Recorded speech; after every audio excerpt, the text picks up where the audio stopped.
We are live. Okay, thank you. Well, good morning, everyone, and welcome to the Township of Georgian Bay. This is our council meeting continuing from yesterday. It is 9:05, so I'll say at 9:05, we're going to call the meeting back to order. And I'd like to begin by acknowledging that we are on the lands traditionally occupied by Indigenous peoples. They continue to care for this land. They continue to shape the Township of Georgian Bay. And we want to show our respect. Hundreds of years after the first treaties were signed, they may remain relevant today in guiding our decisions and our actions. And I just want to add this morning that one of the things that I've greatly appreciated over the last couple of years, all that I've learned about our Indigenous neighbors and the history, but also the current circumstances. And I think that, you know, as I've said many times, I think education is extremely important. And I'm just mentioning that again, because I think it's a perfect lead into our first delegation, which is in regards to the library. But before we get to that, of course, I have to check with everyone if anyone has any pecuniary interest they would like to declare or any other code of conduct conflicts that they think are important. Seeing no hands, I think we're going to go. Sorry? Are you calling to order?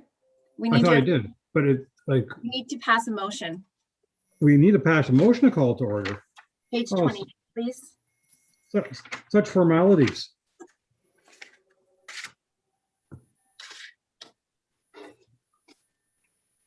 I don't have a motion to the calling to order. I have a motion to adopt the agenda. Page 28, the motion to reconvene. Okay. There we go. Moved by Councilor Wienko, seconded by Councilor Douglas. Be it resolved that the council has now reconvened at 9:05 a.m. on Tuesday, March 9th, 2021. All those in favor? I'm surprised the clerk did not put her hand up because she likes these formalities. All right, so we've done everything else. And for everybody's information, the item 4 on our agenda, which is regards to some staff award presentations, that is being postponed until next month. So we will not be doing that this morning. And with that, I would like to go to our first delegation. And we have with us Susan McGibbon, who is the chair of the Georgian Bay Public Library. And Ms. McGibbon, I'm going to turn the screen over to you. Okay, welcome. Thank you. Thank you for having us, and nice to see all of you today. It's great to join with you, and I'm just here on behalf of the board and the staff to talk to you about the library and where we are at. I think it's fair to say, and as you know, Councillors Jarvis and Hazelton are part of our board, that we're at a bit of a crossroads with the library, but it's a good crossroad. It's a crossroad we think as a group needs attention and some conversation on behalf of the residents of the township. So thanks for including us in having a conversation today. You all have received prior to this meeting a bit of an overview of our current situation and the background information as to why today we're putting forward a request for an increase in funding. So I'm going to take just a little bit of time to walk you through that information at a high level and then suggest we review any questions that you have. And we as a board right now are in, a really energetic mode and a real strategic mode. We're in the midst of starting our new strategic plan. We see a lot of strengths that we have. We see an abundance of opportunities ahead. We know that our patrons have a lot of aspirations for what the library can deliver. And we also see in a lot of our work that's been done to date, the results that the library can bring to the township and the township overall in terms of residents, but also to the township from an economic and cultural perspective. So let's get started. I'm going to share my screen, Karen. Can you enable me, Karen?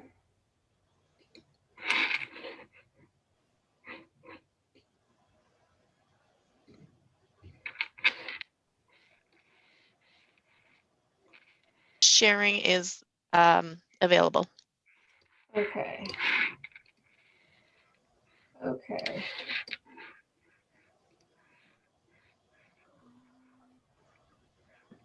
Hold on. Okay. Just 1 second. I'm just trying to do. I can't seem to get it to go full screen. Hold on a second.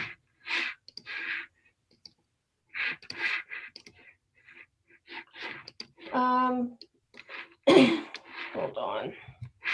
Sorry, I'm just stuck here. Just give me 1 second.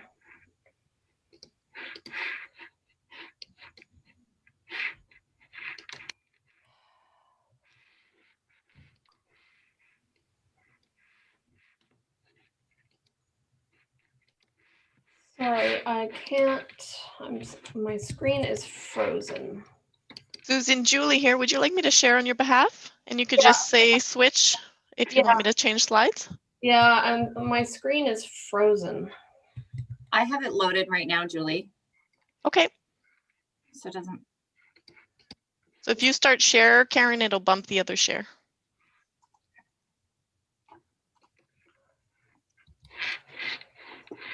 Perfect.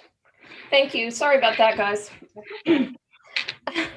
Okay, so we're just going to scroll to the second page and just go through very quickly an overview of where we're at, just as a bit of background. So I think you all know we had a challenging year last year in terms of COVID, but it was also exciting. The challenges brought a lot of opportunity to the staff in terms of learning how to operate successfully within the structure of COVID regulations. And we also, in the midst of all of that, officially moved and opened the new Honey Harbor branch in the Honey Harbor Public Schools. So that was a really great achievement. Not surprisingly, our circulation dramatically decreased based on COVID by 44%. And currently we are still just operating curbside pickup only, but we're hopeful that this will change in the spring as COVID regulations shift to the orange zone. The board shifted roles on Jan 1 with myself taking on the board chair. I think most of you know I'm a longtime seasonal resident, and the past chair, Susan Stokes, who's a permanent resident, moved to fulfill the role of vice chair so that we can take advantage of all of her experience and background knowledge, having been on the board for over 11 years. As a group, we launched an online survey in February as part of our strategic planning process.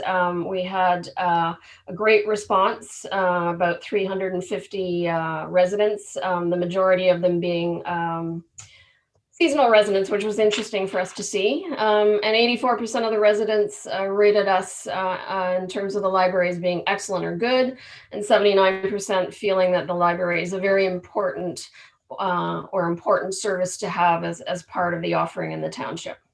It's very evident, and we included some of the patron comments in our submission to you, that the George Maypoke Library is very valued. It plays a clear role as the community hub. We didn't ask them about it being a hub. It came through naturally through the survey responses. And there's a lot of other elements that they're desired by those patrons in terms of strengthening our offering in the future. You see the list there, everything from longer hours to more programming to an expanded offering in terms of online ebooks and audiobooks, movies, and videos. The board is currently planning to undertake the following key strategic initiatives to strengthen our outreach and our engagement, including excuse me, the new strategic plan. We are planning on rebranding the township library.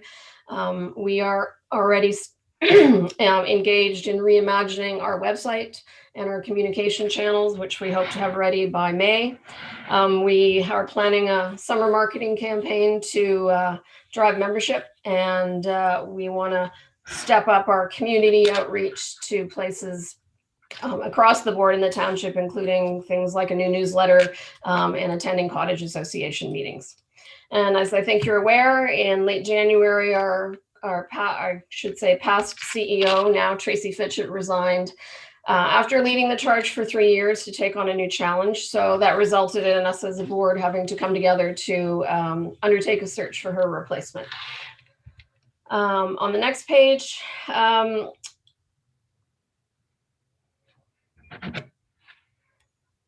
there we go. We put a good solid process in place to help us find the new CEO. Included a creation of a board selection committee, which is comprised of myself and Councillor Jarvis and Susan Stokes. We posted the job through many different channels, the Ontario Library Association, the township and district websites and media channels, career sites. I personally sent letters via email to over 15 current CEOs of other libraries in sort of the greater Georgian Bay area. And we did a lot of research through the Southern Ontario Library Service and the Ontario Ministry of Culture to better understand the role of library CEOs and also to understand what libraries in Ontario are doing in terms of their future state. So out of that process, we had, I can't, emphasize it enough, really revealing and very important perspectives that made us as a group look at the role of the CEO and the role of the library, and did a little bit of work in terms of reevaluating those two things. It was interesting to find out that the average candidate had no library experience at all. Only 2 candidates had a master's in library science. And most importantly, of the 15 CEOs that I contacted, the majority were remarkable. They either called me personally or emailed me personally to let me know that they weren't going to apply because the salary and the benefits that we published in the job posting were unacceptable from their position for that position. And their perception was that because the salary range was so low, rightly or wrongly, their perception was that the applicants felt that the Georgian Bay Public Library doesn't appear to be a community and a township priority. And really, in their view, it signaled that the library doesn't really play a role as a community hub. And we also learned that there were striking differences in the overall operating budgets between the Georgian Bay Public Library and others in our area. And so we also did a little bit of research on our end to see if that perception is potentially accurate. Everyone can be their own judge, but just reading through all of the current plans that the township has in place, from the strategic plan to the economic development strategy, there's really no reference to the library anywhere. So if I was one of those CEOs elsewhere looking in at our library, an interesting perception certainly came forward that took us aback, and also from a selection committee made us pause. So on the next page, the other research that we felt was important to do was to just sort of validate this idea of investment in libraries and investment in a library as a community hub. So based on a lot of surveys and research papers and data that the Southern Ontario Library Service has available, we took a look as an example between our library system and the township of Tay, and we did that because the Tay Township library system is fairly similar to ours, just based on the number of branches. So we confirmed through the salary survey that Souls had done that the average salary for a library CEO in Ontario at a baseline is $87,000. And our current salary that we have allocated is $52,000. And all of the other CEOs currently have a benefits plan and a pension plan. So it's interesting just to look at the differences between these two library systems in terms of population, the number of branches, the number of membership cards based on the population. You can see the patron count, and we've done this pre-COVID just because the numbers in obviously 2020 are not strong. So very, interesting to see the different patron counts between Honey Harbor, McTier, Port Severn, and then Port McNicoll, Victoria Harbor, and Wabasheen. Exact same number of staff, but look at the operating budget. It's vastly different. The annual municipal grant, vastly different. Other grants they're receiving, vastly different. And other revenues, there's late fees, there's, the library staff does fundraising on their own. We have a book sale every year. So we bring in a little bit more than they do. And then again, at the bottom, look at the annual staff wages budget. It's dramatically different. Last week, we also took a look, it's not included here, but I'll give it to Karen to include in the notes. We looked at a number of other libraries from Parry Sound to Bracebridge, Huntsville, Midland, and Penetang, and looking at the number of residents in Georgian Bay Township and what we're investing from a grant perspective. We're basically spending about $8 per resident in the township. And most of the other areas are spending anywhere from about $25. And I think the highest that we looked at was $58 per resident. So that was a fairly kind of shocking on one level piece of research to do. And it really, fed into our big strategic discussion as a selection committee and also as a board. Where do we go next from a vision perspective and also clearly a staffing perspective? On to the next page. So as I said, our strategic plan is well underway, and we've identified a number of challenges we need to solve and opportunities that we feel we want to take advantage so that we can deliver on our mission, which is enriching community life by fostering access to lifelong learning, literacy, and information. We do have a very engaged patron membership, as evidenced by our recent online survey. But really, if you look at our population, combining the seasonal and permanent residents of close to 20,000, we've really just barely scratched the surface of delivering on this mission to the township residents. And it's really critical to look at the library in a different way. And certainly in the last 2 months being board chair and with some of the board members, we've taken a long look at what we've accomplished, and it's a lot, but we've also taken a look at what others are doing. And it's really important to understand that, libraries are no longer viewed as being just about books. And they're one of the most powerful tools that a community has in terms of society and culture to foster collaboration and cohesion and community and communication as well. And research by the Ontario Ministry of Heritage and Culture is showing already statistically that communities that both small and large public libraries have a really leading role in literacy and learning, innovation, community, and prosperity. So we are looking at trying to realize this mission going forward. That we would like to increase our budget by $50,000 on top of the $160,000 that you as council approved in January.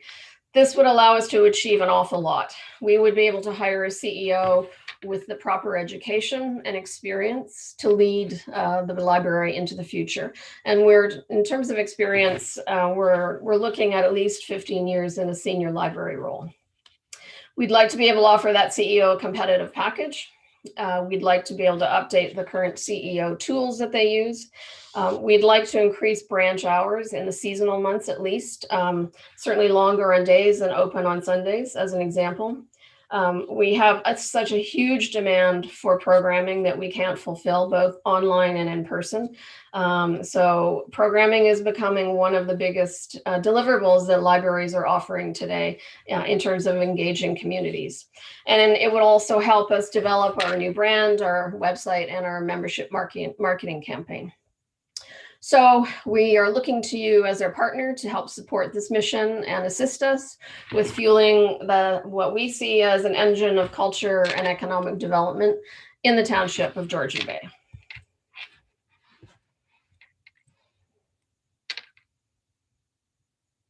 And I'm not going to go through the appendix. You can just see, I'm sure you've already looked at it and read it in depth, just for your edification.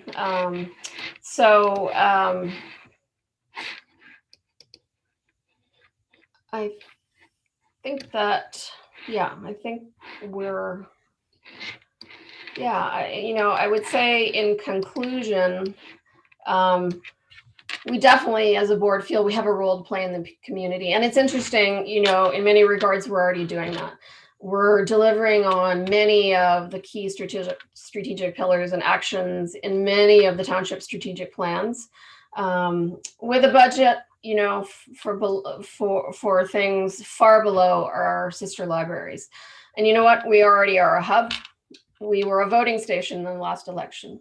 We can be a catalyst for participation in the Engage GB platform. We can provide connections in the future for all the new residents coming into Port Severn. And you know what? We know how to engage residents from young to old, and residents from young to old are asking for the library to be a vibrant part of the community. But we can't do it alone as a board. We need to be partners with the township to deliver on this mission. And we know our residents want it to happen, but we need to have a shared vision with the township.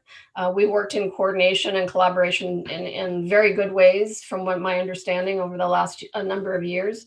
But it's our opportunity as organizations to kick it up, go forward, and have a bigger vision and try to deliver on it. So we need to look at that change, if that's what we're interested in doing together, as the start of a new journey. And as a board, we're up for it. We're ready to get loud and proud about this wonderful tool in the community. And at the end of the day, we can't really describe it any better than our patrons. One of my favorite comments from our survey is that it exists, and our libraries are our community hubs. Ms. McGibbon, thank you very much for your presentation. It's greatly appreciated. Council, as I'm sure you understand, this is headed to a resolution that will basically have us considering increasing their funding by $50,000 for the current year. Well, I would love to jump into this conversation myself with lots of positive remarks, as my usual practice of allowing councillors to speak first, and therefore I will be patient and ask if any councillors want to say anything in regard to the library before we go forward. Yes, I'm happy to answer any questions. I'm trusting you will. Councillor Douglas, I see your hand. Thank you, Mayor Coutier. Thank you, Susan, for your presentation. That's very informative. I really appreciate all the work that you guys have put into this over the year, and with congratulations on your move. I'm very much in support of our education and the library system as a whole. And I hope that we can all come to a good resolution to help this library move forward. Thank you. Thanks. That's great to hear. Councillor Rienko. This is obviously a significant ask, and I'm concerned about the value of being asked. I'm just curious as to compare our townships to other townships. You did Tay Township. I'm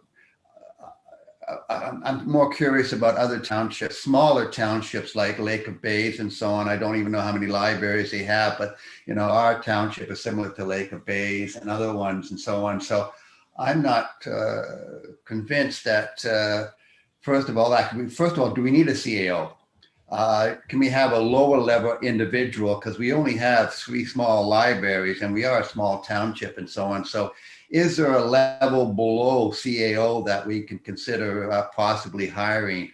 I know Tracy did a fairly good job, and she wasn't a totally qualified individual, but I think she did a good job. So I'm just wondering, is there a lower position that we can look for instead of having somebody with 15 years experience like they do in the big cities and so on? So I'm just wondering.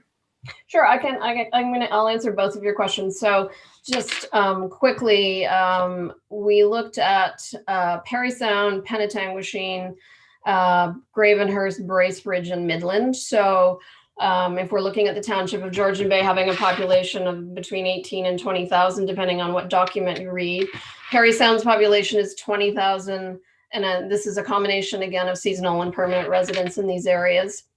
Penetang is 9,600 people. Gravenhurst is 25,000. Bracebridge is 24,000, and Midland is 25,000. And respectively, Parry Sound has a budget of 325,000, a grant of 325,000.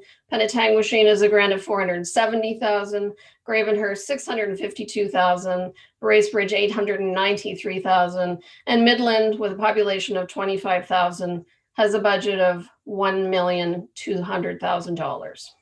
So I can look at Lake of Bays and certainly add that back into the minutes, but I think the comparative of these is more important because they're all Georgian Bay, District of Muskoka related. So as I said earlier, currently the township's investing $8 a resident, Midland's investing $48 as an example. And if we take Parry Sound at almost a similar population, they're investing 10, and Gravenhurst at 26 and $37.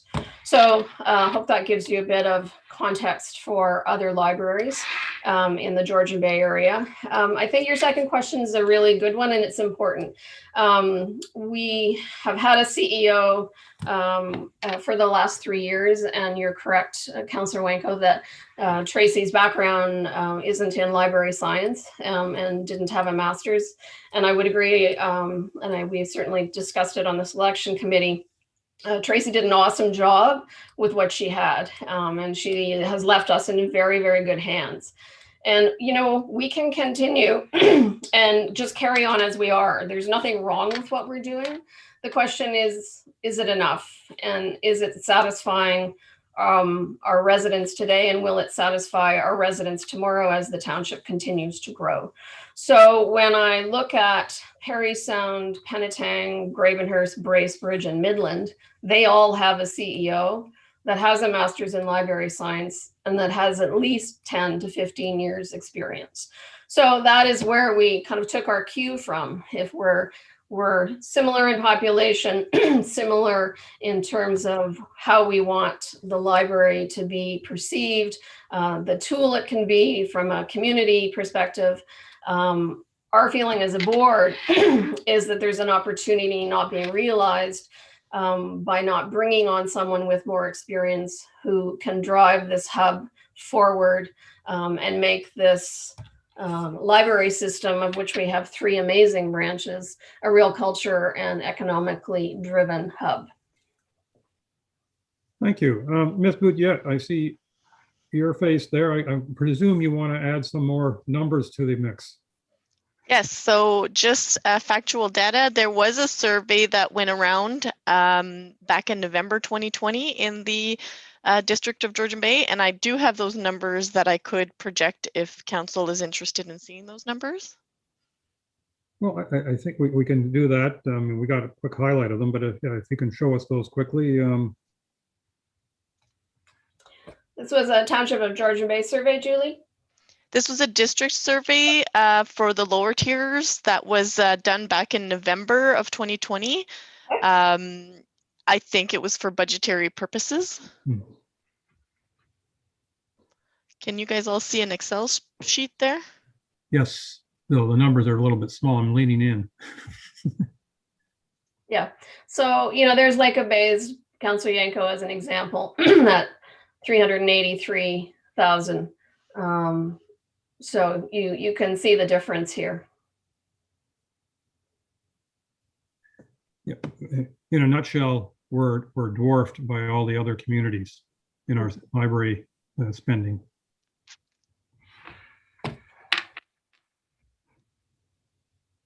With Lake of Bays being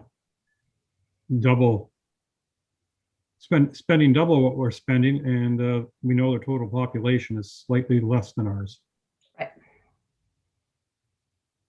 And the other communities, of course, have a larger population. But having said that, Bracebridge and Gravenhurst are maybe 50% larger than us when you include the seasonal residents. And their spending is 4 to 5 times what we are spending. Yep. Okay, well, thank you very much for that. And that Great. reinforces the information. And Councillor Cooper, I do see your hand. Morning, Susie. Thank you for the presentation. Morning, Councillor Cooper. And it's interesting to see the comparators. I think our strongest comparators are townships like Tay, Lake of Bays, Severn Township might be another. But clearly we are not allocating the same kind of funding as we see elsewhere. So that's, you know, concerning to a certain degree. I guess I would suggest is, while a master's in library science would be lovely, I think the sort of quality of the individual and the energy and all those things that make leadership so important, I would just stress that that can often be more important than the degree itself. And I'm sure you know that and your committee knows that, but I would encourage that we take a look at people that even if they don't have the proper qualifications that might be expected, that we go after leaders and somebody that can really charge with the organization and take it ahead. I guess that's really it. The other thing I would remind us, and unlike most of our comparators that we're looking at here, we're in a seasonal business in a way, and that's significantly different than a lot of the comparators that we've seen here, except for perhaps Lake of Bays. It's, you know, the most of the other townships that were used are, you know, the permanent population is relatively high and they're year round. So I think we have to keep that in our mind. The final question, I don't know that we're going to answer this today, but it's come up before, is the volume of business, shall we say, in Port Severn. And I know that question has come up in other times, and maybe with the development we have going on in Port Severn, that we at some point will see some increase in sort of volume, but it's a very low volume library, and a bit concerning running 3 operations when one of them so low in volume relative to the other. So I just I know that's not new to you, but I'm raising that issue. Thank you. If I could respond quickly, in terms of candidates, I agree 100%. We didn't go looking originally for candidates with an MLS, but a number of candidates who applied that came forward actually had it. So it's something we looked at. I would say, excuse me, we're in a situation right now where I can say that we have 2 extremely strong candidates for this position. One has more experience and a higher level of education than the other, but both candidates, to your point, Councillor Cooper, are,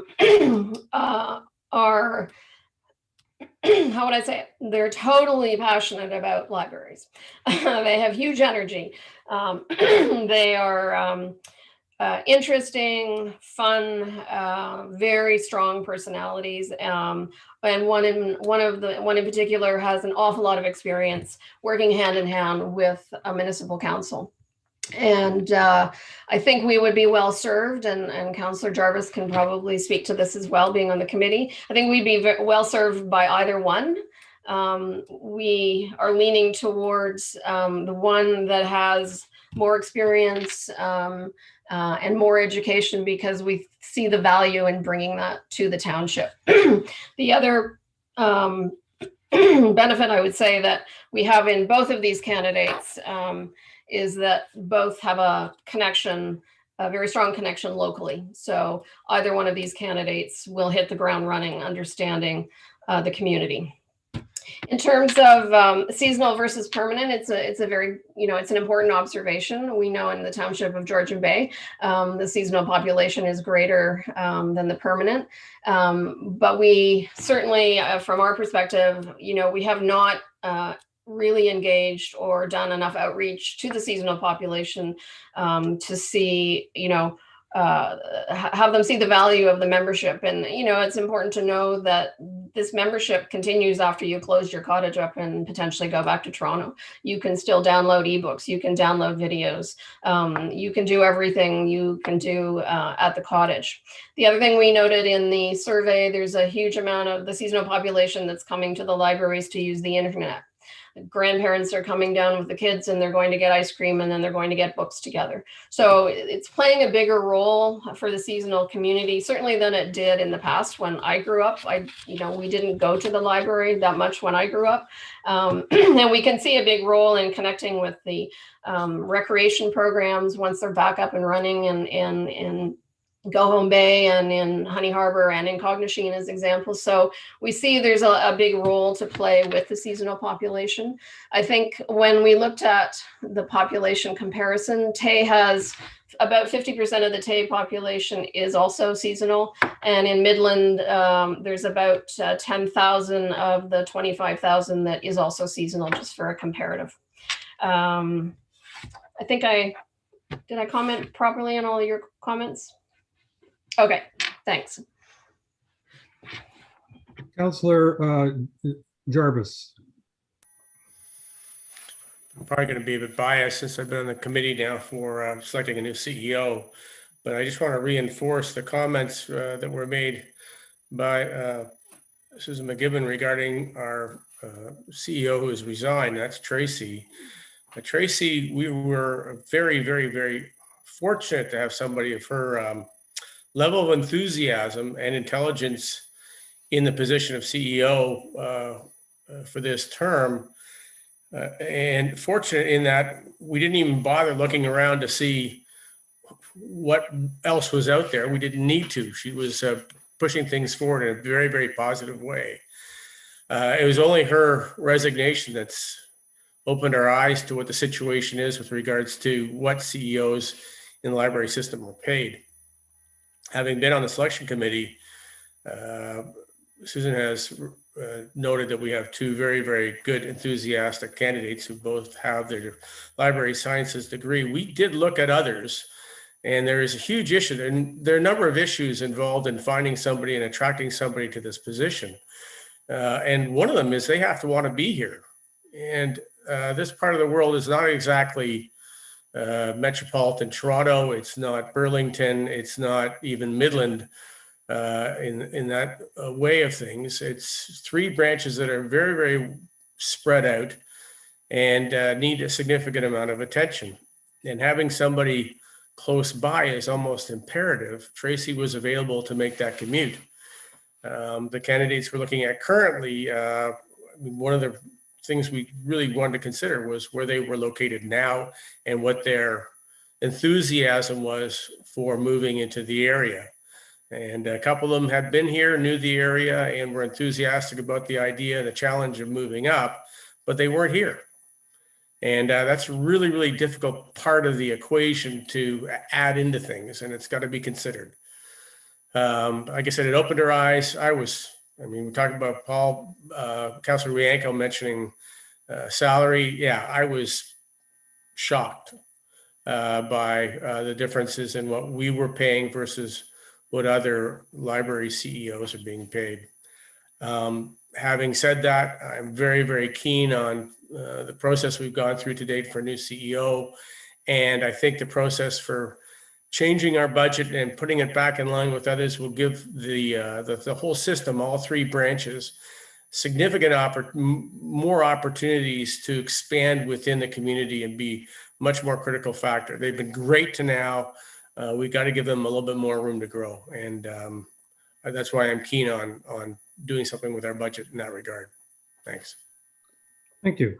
I would just say quickly, in response to the comment Councillor Cooper had about the Port Severn Library, I think it's certainly something we need to look at as a board and with the new CEO when they are in place. It's an awfully small library branch. It's hard to even call it a library branch.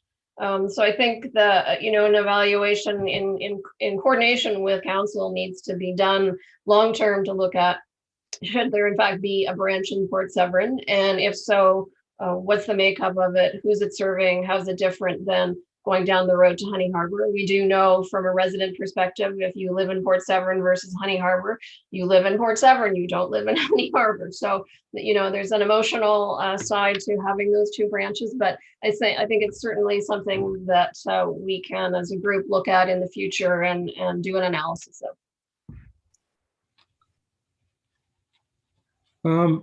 Councillor Yanko, I see your hand. We'll give you a second to go at this, but don't know if the other two councillors who haven't spoken yet want to speak, and I certainly do want to speak on this matter. Councillor Yanko. Okay, yeah, I'd like to hear from the other councillor that's on the board too before I make my decision. I think issue I'm having is that having two main libraries, basically, in this part-time library in Port Severn, I'm having trouble determining how an individual will spend 40 hours a week operating two small libraries. I just don't see the workload there. I know, I don't think Tracy was full-time. She has other activities and so on. So, you know, how much time did Tracy actually spend on the libraries? And maybe she was paid accordingly for the amount of time she spent, but I'm really having trouble determining how to spend 40 hours a week, especially in the wintertime when there's only, you know, a very small population up. How do you spend 40 hours a week on two small libraries? And that's the problem I'm really having.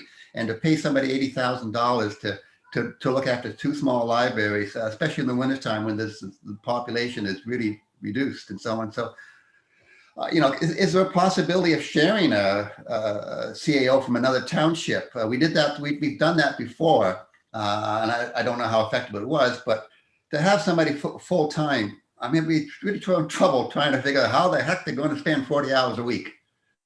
Just quickly, I can say, Councillor Yanko, that Tracy was full-time. Don't forget about the McTier branch. We have 3 branches. So she split her time evenly between McTier, Honey Harbor, and Port Severn. We have a CEO position, and I certainly heard this from, you know, I had a long discussion 2 weeks ago with the CEO of the Parry Sound Library and with someone in Midland.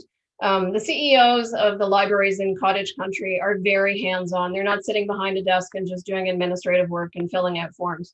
You know, 2 Sundays ago, Tracy was in the McTier branch with 2 of our staff, and they were filming science experiments for online programming for the constituents in that area who can't come to the library and some of whom are not in school. So it's a hands-on CE role, and I think that's really important to put in place. And in the off season, well, that's your planning season. That's where you're putting together all of the programming, all of the ideas, you're updating the website. You're doing all of those things in preparation for the sort of April to October seasonal season. But don't forget, our permanent population, they want the library to be open. They want it to be a destination. They don't have a lot of places to go. There's not a lot of things to do. It's an important role for the permanent population in the off season as well. Okay, thank you. I don't see the hands of either Councillors Bochek or Hazelton. Okay, now I see them both. Hazelton was first. Thank you, Mayor Kutsier. I'd just like to start off by saying that I think we've had a little bit of instability in the library over the last several years. We know that Tracy was a new CEO of the library based on, I think, a relatively sudden change. The entire board of the library was changed out because of some, we'll call them relationship challenges. And I think that has been an inhibitor to the regrowth of the Port Severn branch. And I think that has recovered reasonably well and is on an uptick or will be on an uptick. And so I think what I'm seeing here, and I'm yes, I'm on the board, but when I'm sitting on council, I have to have my councillor hat on. What I'm seeing here is a library that I think has great potential. and has struggled a little bit.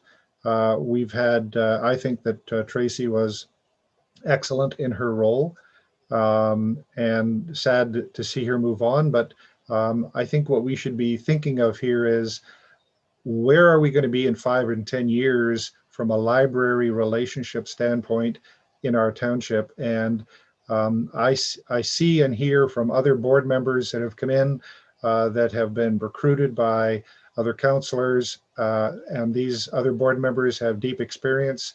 And I think that a more seasoned CEO will have a better opportunity to leverage that experience that is on the board. And I really think that we need to be looking at, as I say, 5 to 10 years out, where could we be, where should we be? And we know right now we are an embarrassment compared to all of the other comparators out there. So I think we need to finally step up and do the right thing. Thank you. Thank you, Councillor Bochuk.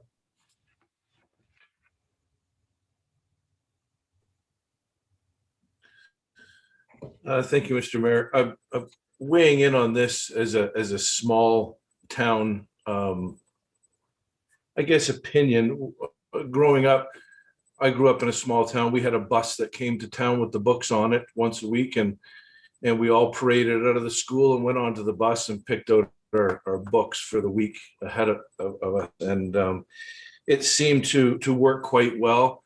I think adapting to a small permanent residence and a large seasonal residence, we have to remember that for the seasonal residents, they have the ability at their home centers, whether it be Kitchener or Toronto or Aurora, whatever, they have libraries there.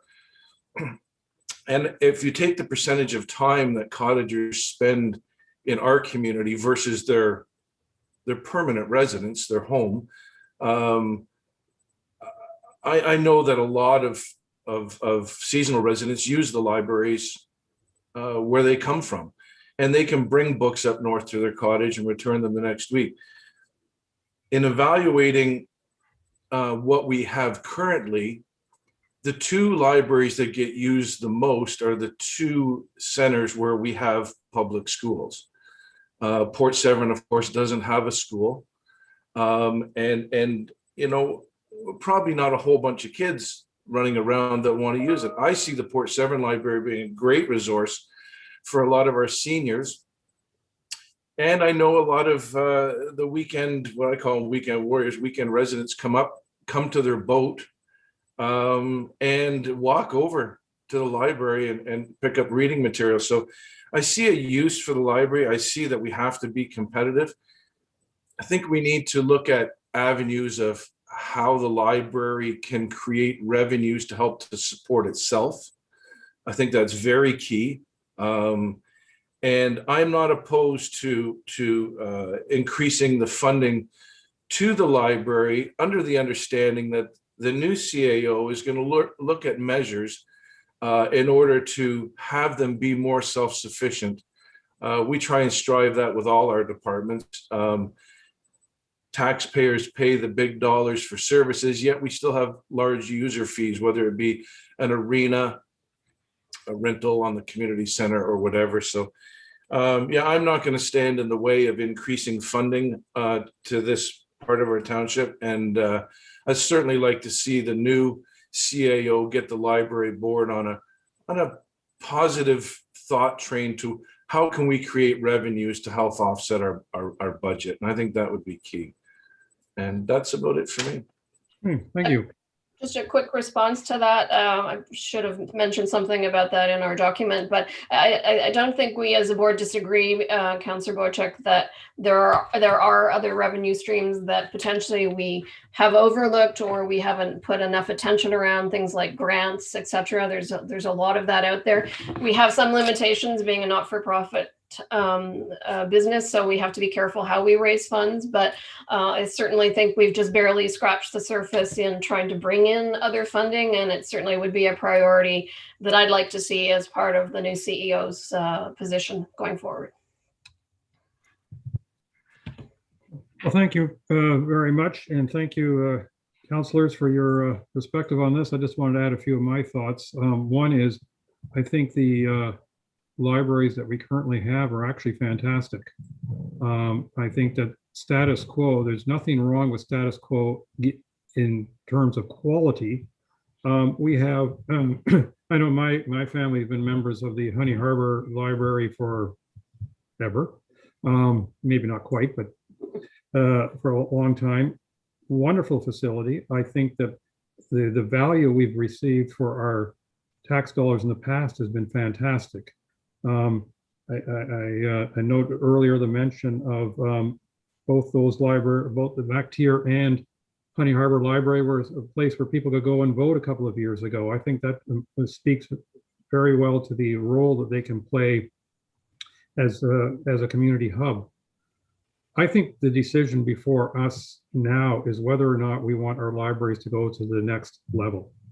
And what I mean by next level is not just offering a place to get books, not just offering a place to do to rent movies or grab a bit of internet signal, but in online education, in outreach, in communication.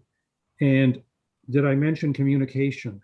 We have at this council repeatedly in the last 2 years bemoaned the lack of communication between the township and its residents in one form or another. The fact that the township doesn't have an email listing of all our residents, for instance, the fact that the township wants to get information out and we're failing. And we're failing not because there's no wish to do so, but we're subject to all sorts of rules and regulations about what we can do and how we can do it and what is effective or not effective. And we're that government.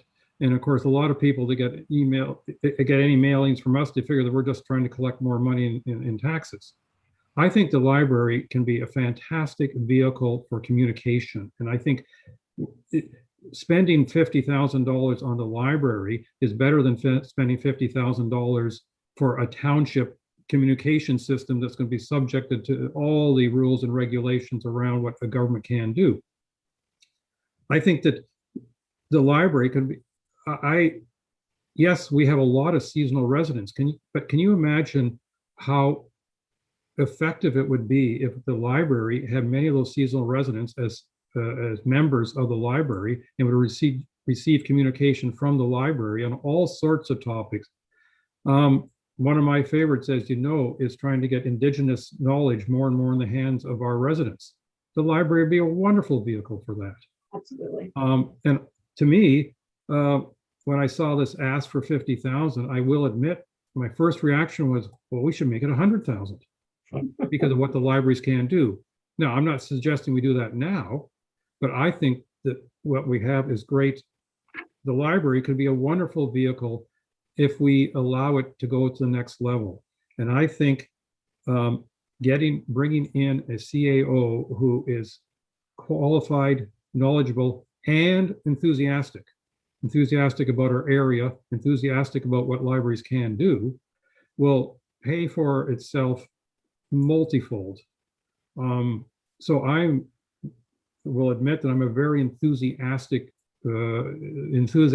in favor of us not only supporting the ask for the $50,000, but also supporting any way we can our library going to the next level or two over the next couple of years.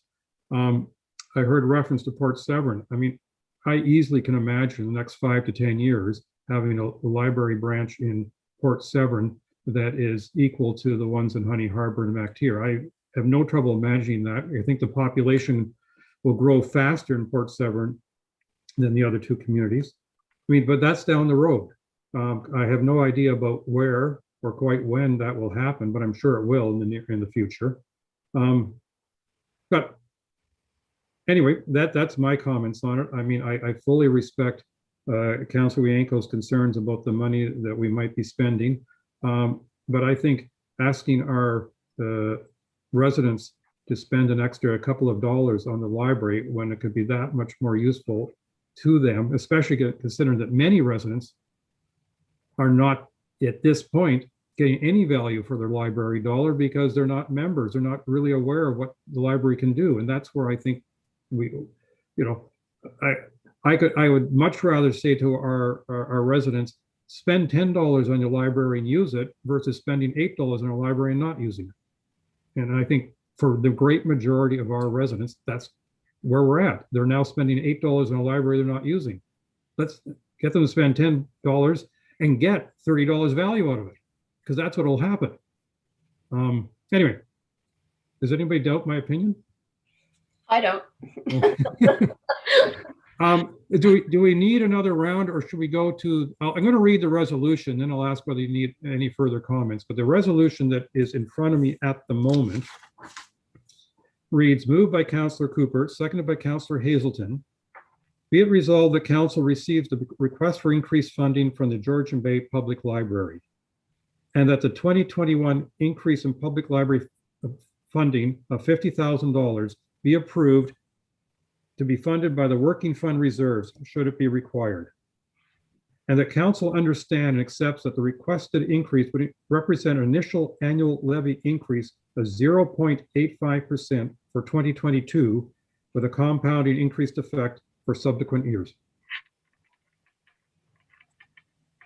Councillor Cooper. Just briefly, and on the point that Councillor Wienko brought forth, and that is the financial considerations. I certainly support moving forward on this. I would suggest that maybe staff come back to us next month and with maybe a recommendation as to where we might find this money other than from a reserve. In other words, under our current budget, under our current operations, what if anything can we do? Thank you. Councillor Bochuk.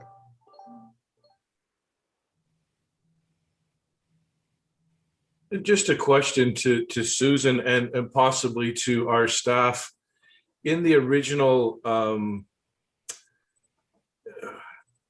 in the original choosing, I guess, of board members, council was involved in that process, as well as approving the CEO.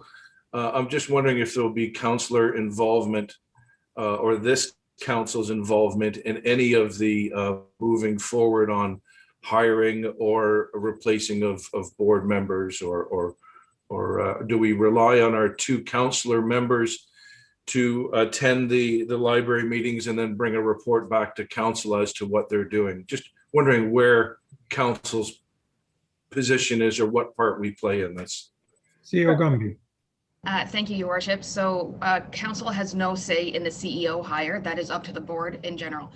But council does appoint board members based on requests given to us from the existing board. We don't just pick random people from the public to sit on the board. They recommend them to us and then we choose them. And if they want to replace anyone, they still need council approval for that. But the CEO is totally up to the board to choose. Any other comments? Then I'll call the question. All those in favor? And that is unanimous.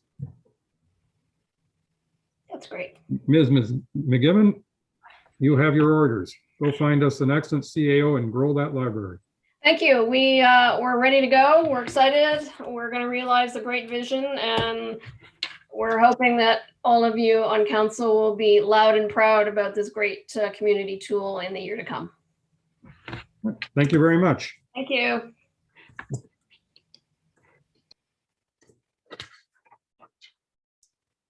Okay, council, next on our agenda is Brian McRae, the Senior Advisor, Community and Partner Relations of the Ontario Federation of Anglers and Hunters in regard to Sunday gun hunting.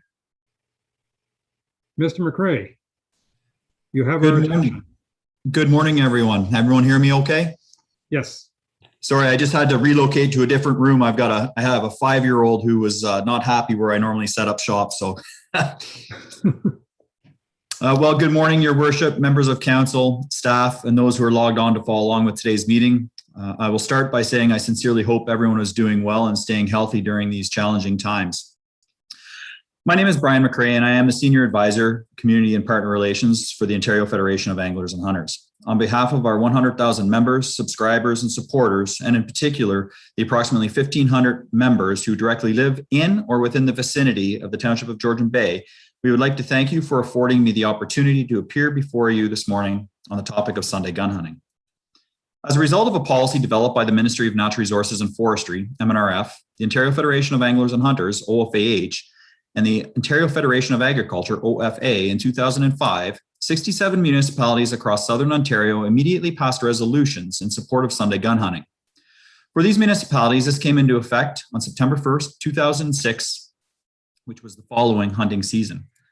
Since that time, the MNRF, and in particular the OFH, have continued to receive calls from municipalities who originally voted against the proposal or took no action, and who have now decided that they should review the issue, seek public input, and decide whether to reaffirm their original decision or vote in favor of the initiative.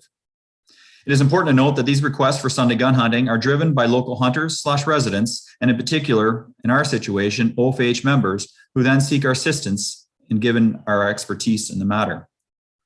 Most of the current Sunday gun hunting provisions that previously existed were enacted in the 1950s.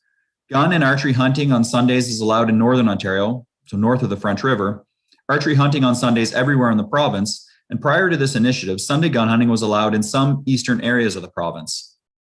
Originally, there were three overriding reasons why this issue was brought forward. In some cases, they're even more relevant today than they were in 2005. Crop and livestock predation. According to the Ontario Soil and Crop Improvement Association, each year approximately over $50 million in crop damage is caused by wildlife, most notably deer, raccoons, coyotes, and waterfowl. The problem has become so extensive that the OFH and OFA teamed up to produce the Ontario Crop and Livestock Wildlife Damage Assessment Model, and the MNRF struck a committee specifically to look at wildlife-human conflicts. Livestock predation in Ontario is quite common. This has resulted in increasing demands from the public for controls over predators like wolves, coyotes, and bears. Wildlife management. The MNRF has repeatedly stated that hunting is the most cost-effective wildlife management tool, without which the MNRF could not possibly be able to cope with the burgeoning populations in many areas. Since 1999, the MNRF policy has clearly stated that bylaws that appear to restrict hunting as an activity based largely on public perceptions, acceptance, or appropriateness of hunting could be questioned. Public safety. Wildlife populations in Ontario are healthy and in many areas increasing in numbers. While this is generally good news, there are a number of cases where populations have reached levels that are resulting in unacceptable impacts on agriculture, the environment, and most importantly, public safety. According to the Ontario Ministry of Transportation, there is a motor vehicle wildlife collision every 38 minutes in this province, and 90% involve white-tailed deer. 1 out of every 18 motor vehicle collisions in Ontario involves some form of wildlife.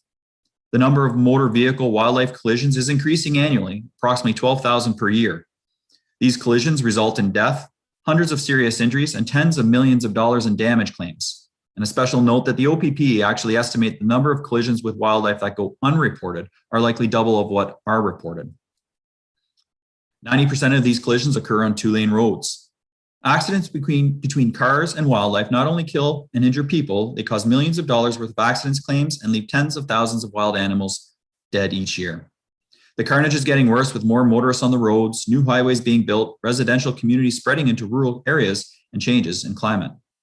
As a wildlife management tool, hunting helps to keep population numbers in check. Economic. A fourth reason for allowing the expansion of hunting to include Sundays is related to economic growth. Hunting Ontario represents $1.5 billion in economic activity. For many communities, hunters mean an influx of dollars for hotel owners, gas stations, marinas, grocery stores, restaurants, etc. If Sunday gun hunting was allowed, many hunters who would not normally think of driving a long distance for only a Saturday hunt, who would not stay in camp for one extra day or purchase extra tags, would likely take advantage of the opportunity and bring with them needed economic spending for local communities. Simply put, townships that permit Sunday gun hunting are viewed as more attractive. In summary, hunting is a heritage activity recognized under provincial legislation passed in 2002 and federal legislation passed in 2014, now known as National Hunting, Trapping, and Fishing Heritage Day, celebrated on the third Saturday in September every year. There are over 470,000 trained, licensed, and responsible hunters in Ontario who contribute hundreds of millions of dollars each year to fish and wildlife programs, including the Special Purpose Account, which funds all fish and wildlife programs in the province from license revenues. 2021 also marks 15 years having Sunday gun hunting in Southern Ontario. Currently, 182 municipalities in Southern Ontario have voted in favor of Sunday gun hunting. The township of Georgian Bay is completely surrounded by municipalities who have already passed resolutions, as you will see on the map that staff has provided for you, thank you, to approve Sunday gun hunting, including the Archipelago, Seagan, Muskoka Lakes, Severn, Tay, and Tiny. The adoption of Sunday gun hunting will increase harvest levels, decrease predation on crops and livestock, help to increase public safety, and provide increased economic activity. For many people, hunting is a family activity, but for those who work during the week, they currently only have one day per week where they can share in this activity with other family members. By allowing for Sunday gun hunting, you would be doubling their opportunities to hunt along with the other associated benefits outlined elsewhere in my presentation. We no longer live in a world that everyone works the Monday to Friday schedule. More than ever, people are working shift work, weekends, multiple jobs, often leaving only one day a week, Sunday.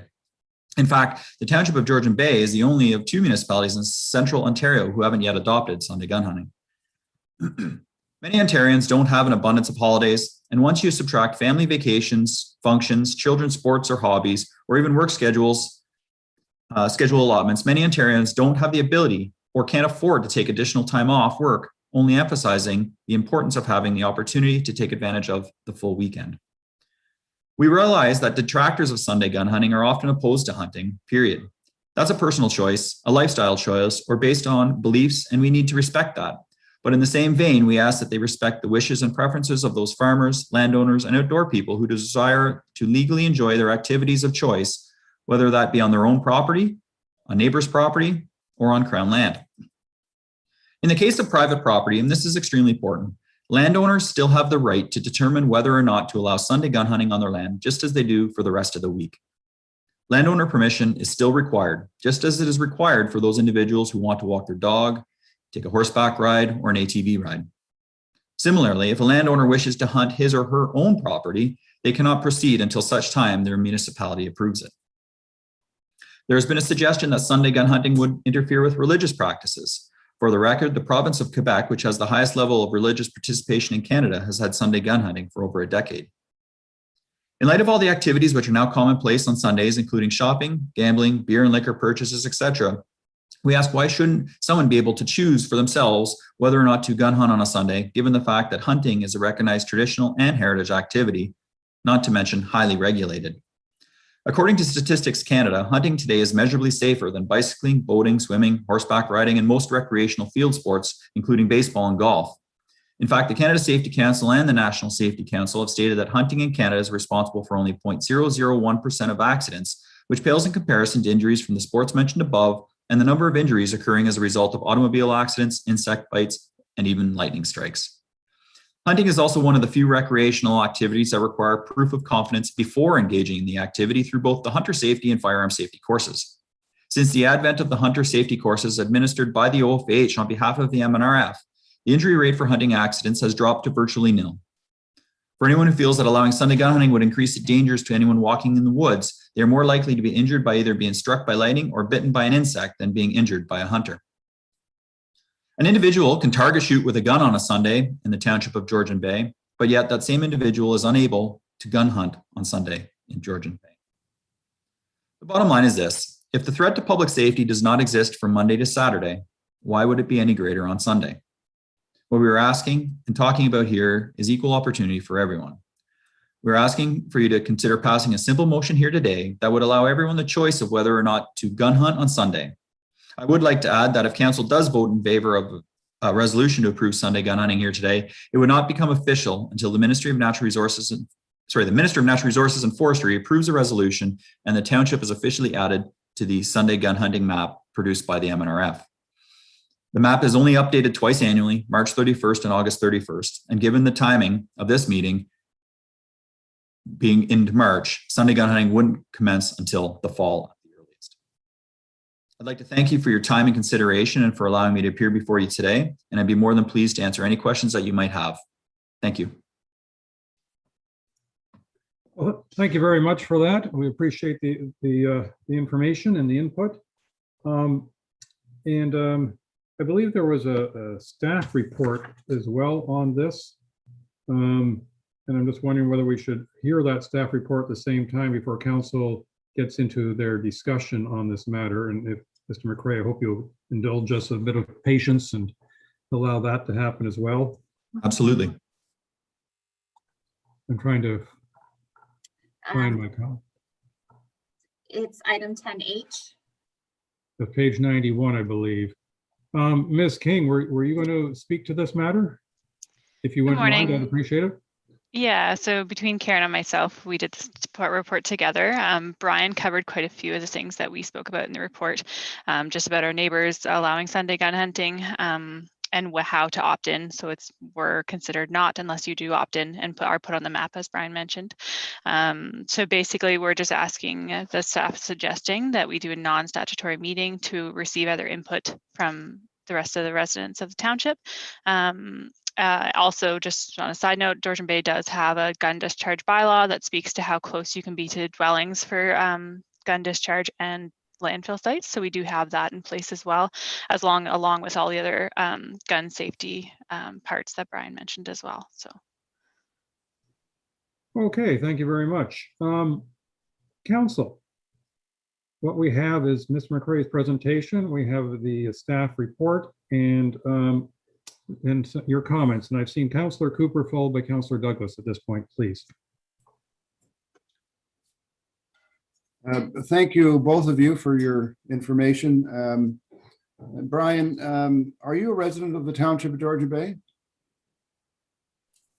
No, I'm actually OFH head office staff. I actually reside in Hastings. As I mentioned in my presentation, we actually will start to have conversations with staff and obviously ultimately make presentations on behalf of our members once members of the community come to us asking for our assistance.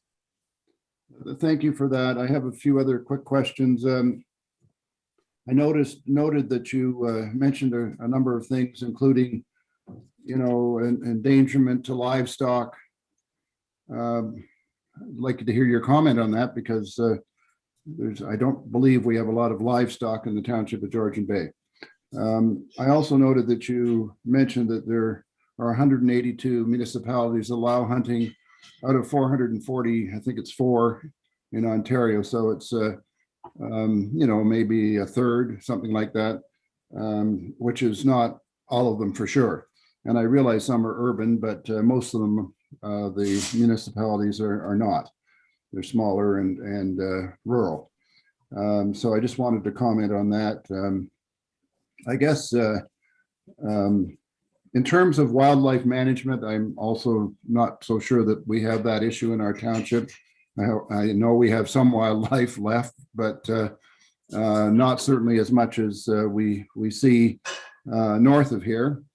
And I note that most of the people that live here permanently, many of them hunt, but they hunt by going north.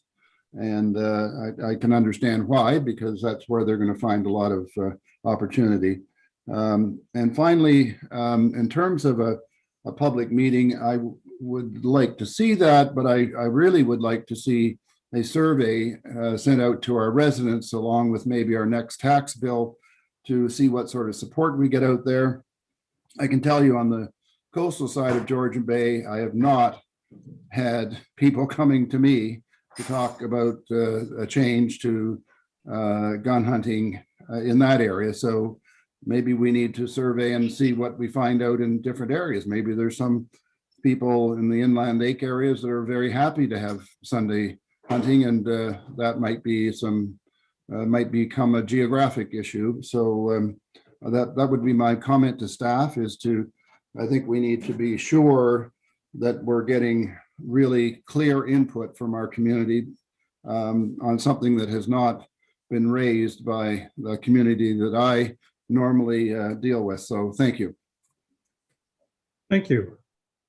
Speaking of inland communities, Ms. Douglas, you were next, or Ms. Way, were you waving your hand?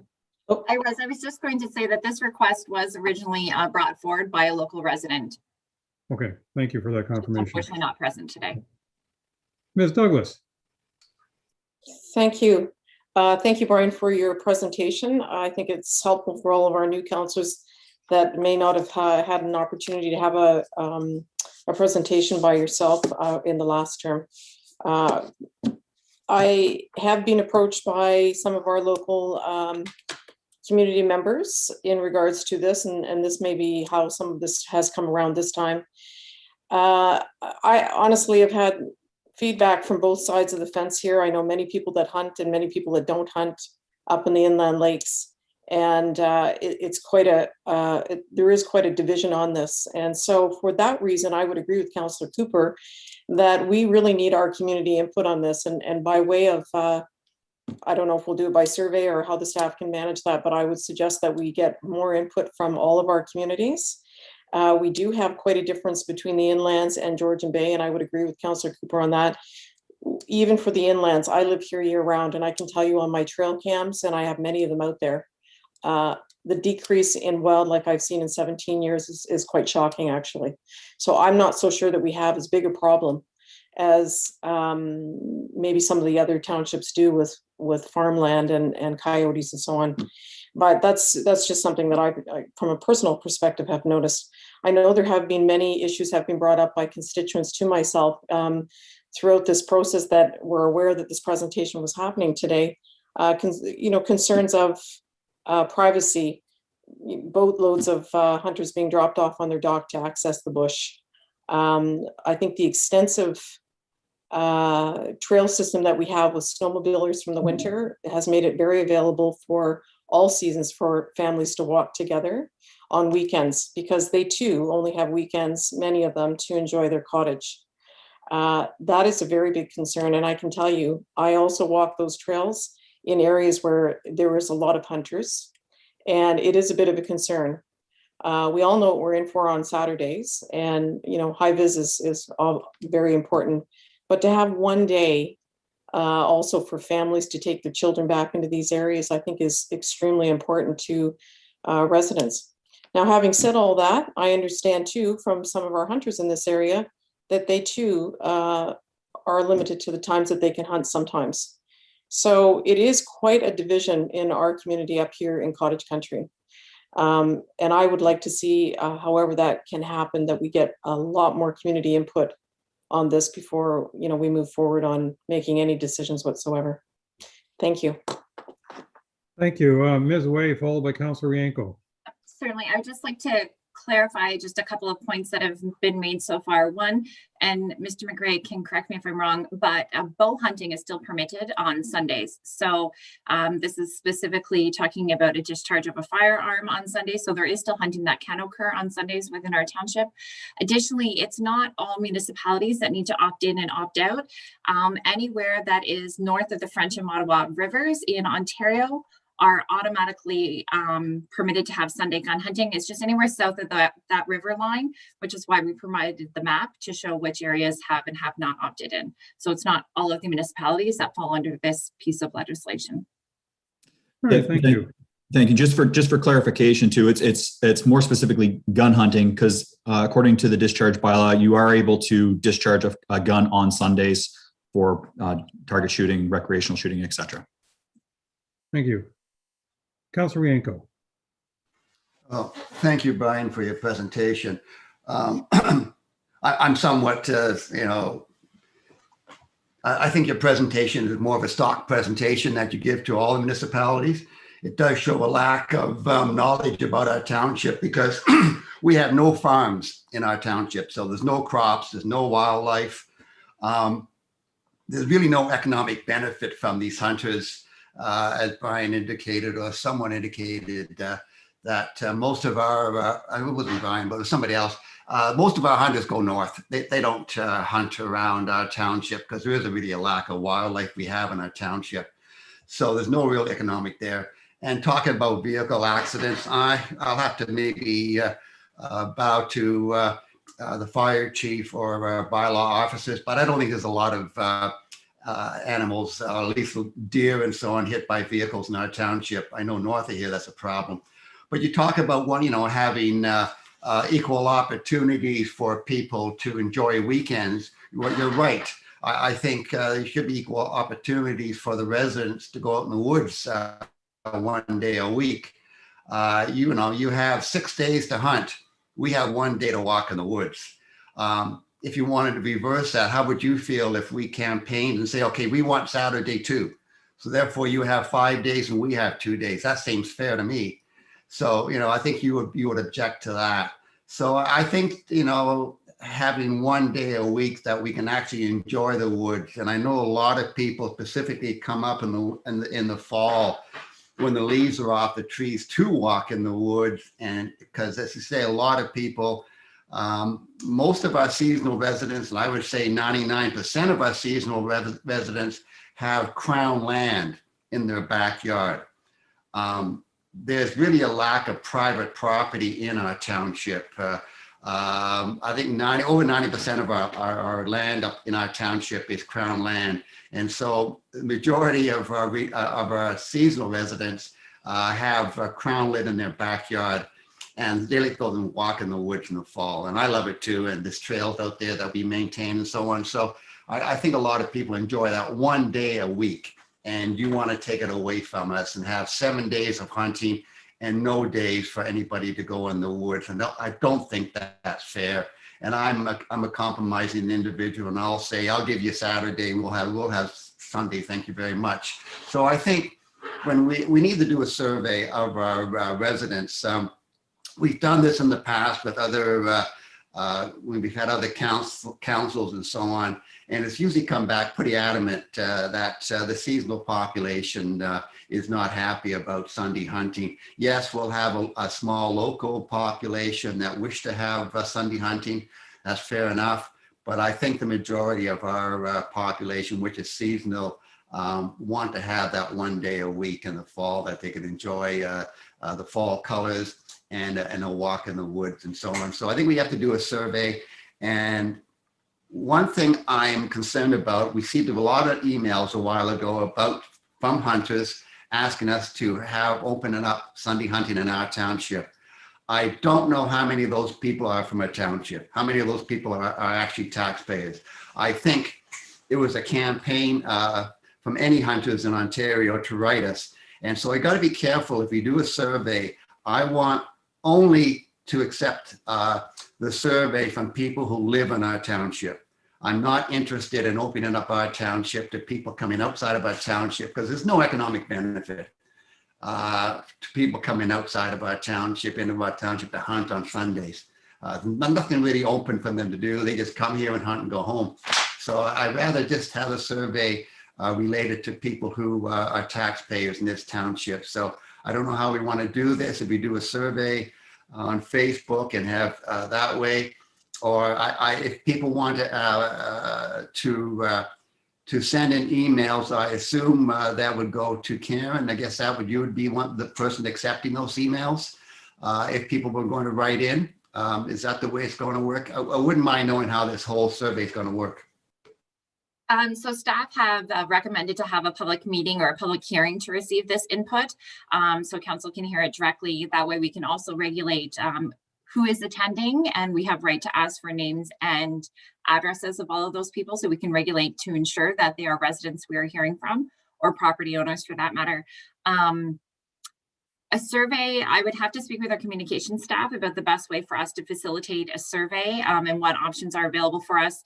If we do an online survey, it's harder to determine if that survey, who it's being completed by, if a link has been passed on and that type of thing. So we would need to be able to validate who they are all coming from in some capacity. So that's a little bit trickier. As for tax bills, I don't know when the last ones went out. That would be a Julie question. But then there's the issue of getting those surveys back again, especially when our offices were being closed.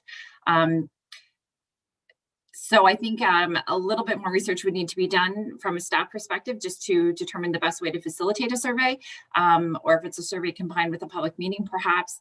But staff are definitely recommending some type of public input at this point.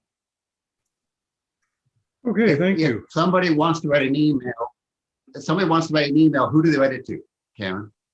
Who do they send an email to? If it's for a public meeting? Because there'd be a lot of emails coming. Yeah, if it's for a Pardon? public meeting, it would come to myself. Should- And then we can request that any Okay. correspondence receives a name and address. Okay, thank you. Councilors Hazelton, followed by Councilor Bochek. Okay, I'll start off with Councillor Wienko. Hang on to your shorts because I'm going to tell you that I love everything you just said. I think that sadly, Brian, you missed the boat. You've got a stock presentation, and pretty much everything you've covered here doesn't apply to our township, I think that's unfortunate. But I'll go on by saying I'm actually not in favor of a survey. I think that we as councillors know our communities well enough. When this first came forward, Brian, you reached out to me, and my first comment to you was, I'm not a hunter, I don't like hunting, but I will go and do the research. And I have done the research. I have talked to every hunter that I know in our township. And I've talked to the Honey Harbor Association, where there are 3 hunters on the Honey Harbor Association. They elected not to give me an association perspective, but they're all hunters, and all of them said there is no need for Sunday gun hunting in our community. So I can pretty much state that if I continued this survey process in the community, there would be no appetite for Sunday gun hunting. What Councillor Wienko has just stated of, you need 1 day a week minimum to be able to enjoy the woods and the wild areas. Absolutely. And I could go on and debunk all of the other comments that were made here. We have no wildlife problems. In fact, we have almost no wildlife left in our community. In 1993, when I first bought down here in Honey Harbor, we had deer that would show up on the edges of the bays, and we occasionally had bears coming through, and we had other wildlife, and we had wild foxes. We have nothing left. I don't know where it's all gone, but there's nothing left. There is nothing to control, and the hunters in our community go north. They tell me the first thing that they do if they want to go hunting, they get out of our community and go north where there is good hunting. So from my perspective and from my community's perspective, we already know the answer. We can just let this, seal this and move on. Thank you. Thank you. Councilor Bochek. Well, I'll give you all a different perspective of this because I'm a permanent resident. I live here. I hunt here, I fish here. I can't tell you how many times I learned life lessons in the bush with my father and with my brothers hunting. And I mean hunting here, not hunting north. If anybody is familiar with the Port Severn area and the H&S Shell, we hang all the deer in the garage over there in hunting season. These deer are shot Nicholson's Road. These deer are shot Gibson Lake area.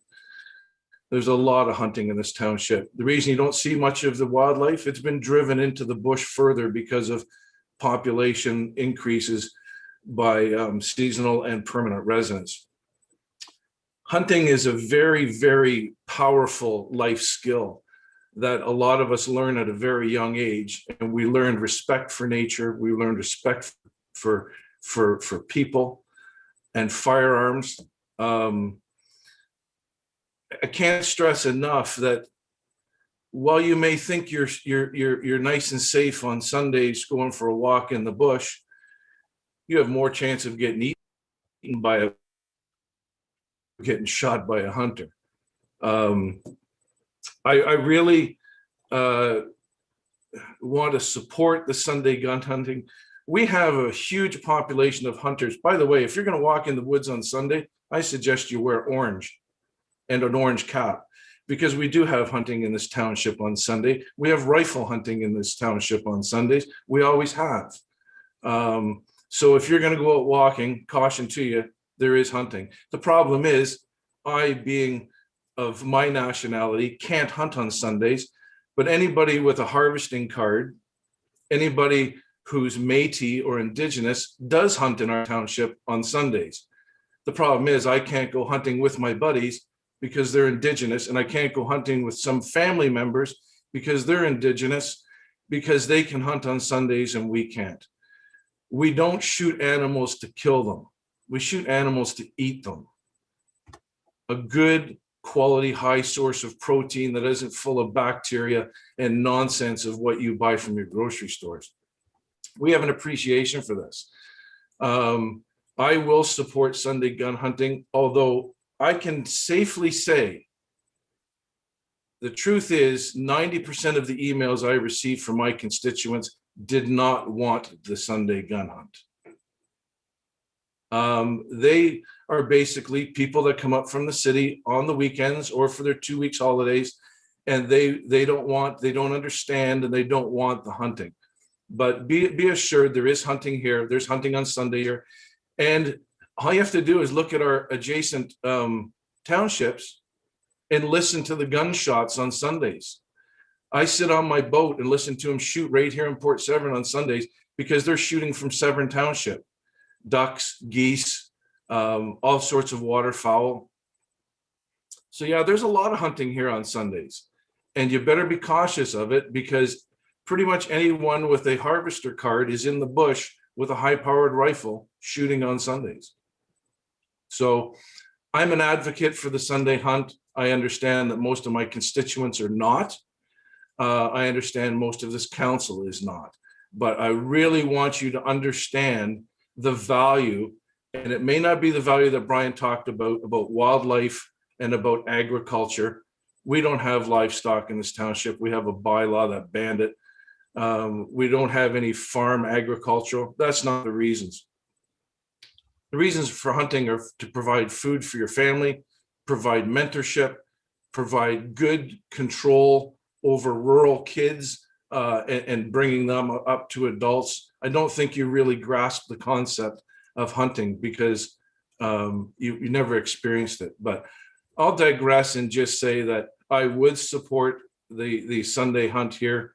And the reasons I support the Sunday hunt here are vastly different than the reasons that you don't support Sunday hunting here. Thank you. Thank you. Councillor Jarvis, do you want to have a turn before I have my turn? Sure. Can you hear me okay? Yes. I'm not a hunter. My dad was a hunter. If I had my way, there'd be no hunting at all, except where it is part of a subsistence lifestyle. I appreciate the comments provided by Councillor Bocek. They are enlightening in many ways, but I still can't change my mind with regards to hunting in general. And I'd prefer we didn't have it at all. So I would not be in favor of changing our bylaws as they currently stand.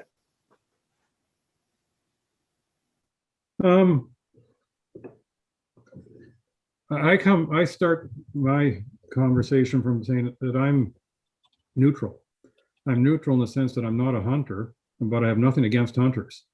One of my, I have a sister-in-law who's an avid hunter, and she's one of the first, and a resident of our township. I talked to her in this regard as one of my research into the matter.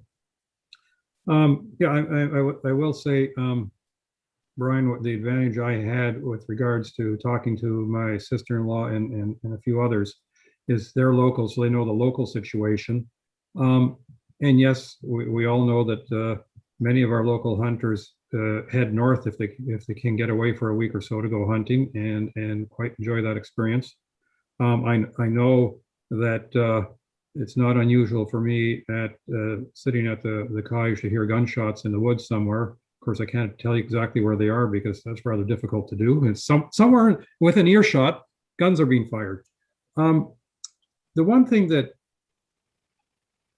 has disappointed me in most of the information I have seen is that we haven't talked about hunting seasons and how different animals have different seasons, and you get tags for different seasons. And so the question that I had, that I asked of some of the local hunters, is how many Sundays in the year are we actually talking about? And the most common answer that I got back was 3. I saw Councillor Bochek put up 4 fingers because they were rhyming off the various animals and the different seasons, all above my knowledge. I mean, and they said, well, we're talking about 3 Sundays in October or November that they might consider hunting locally, which is now not allowed for them.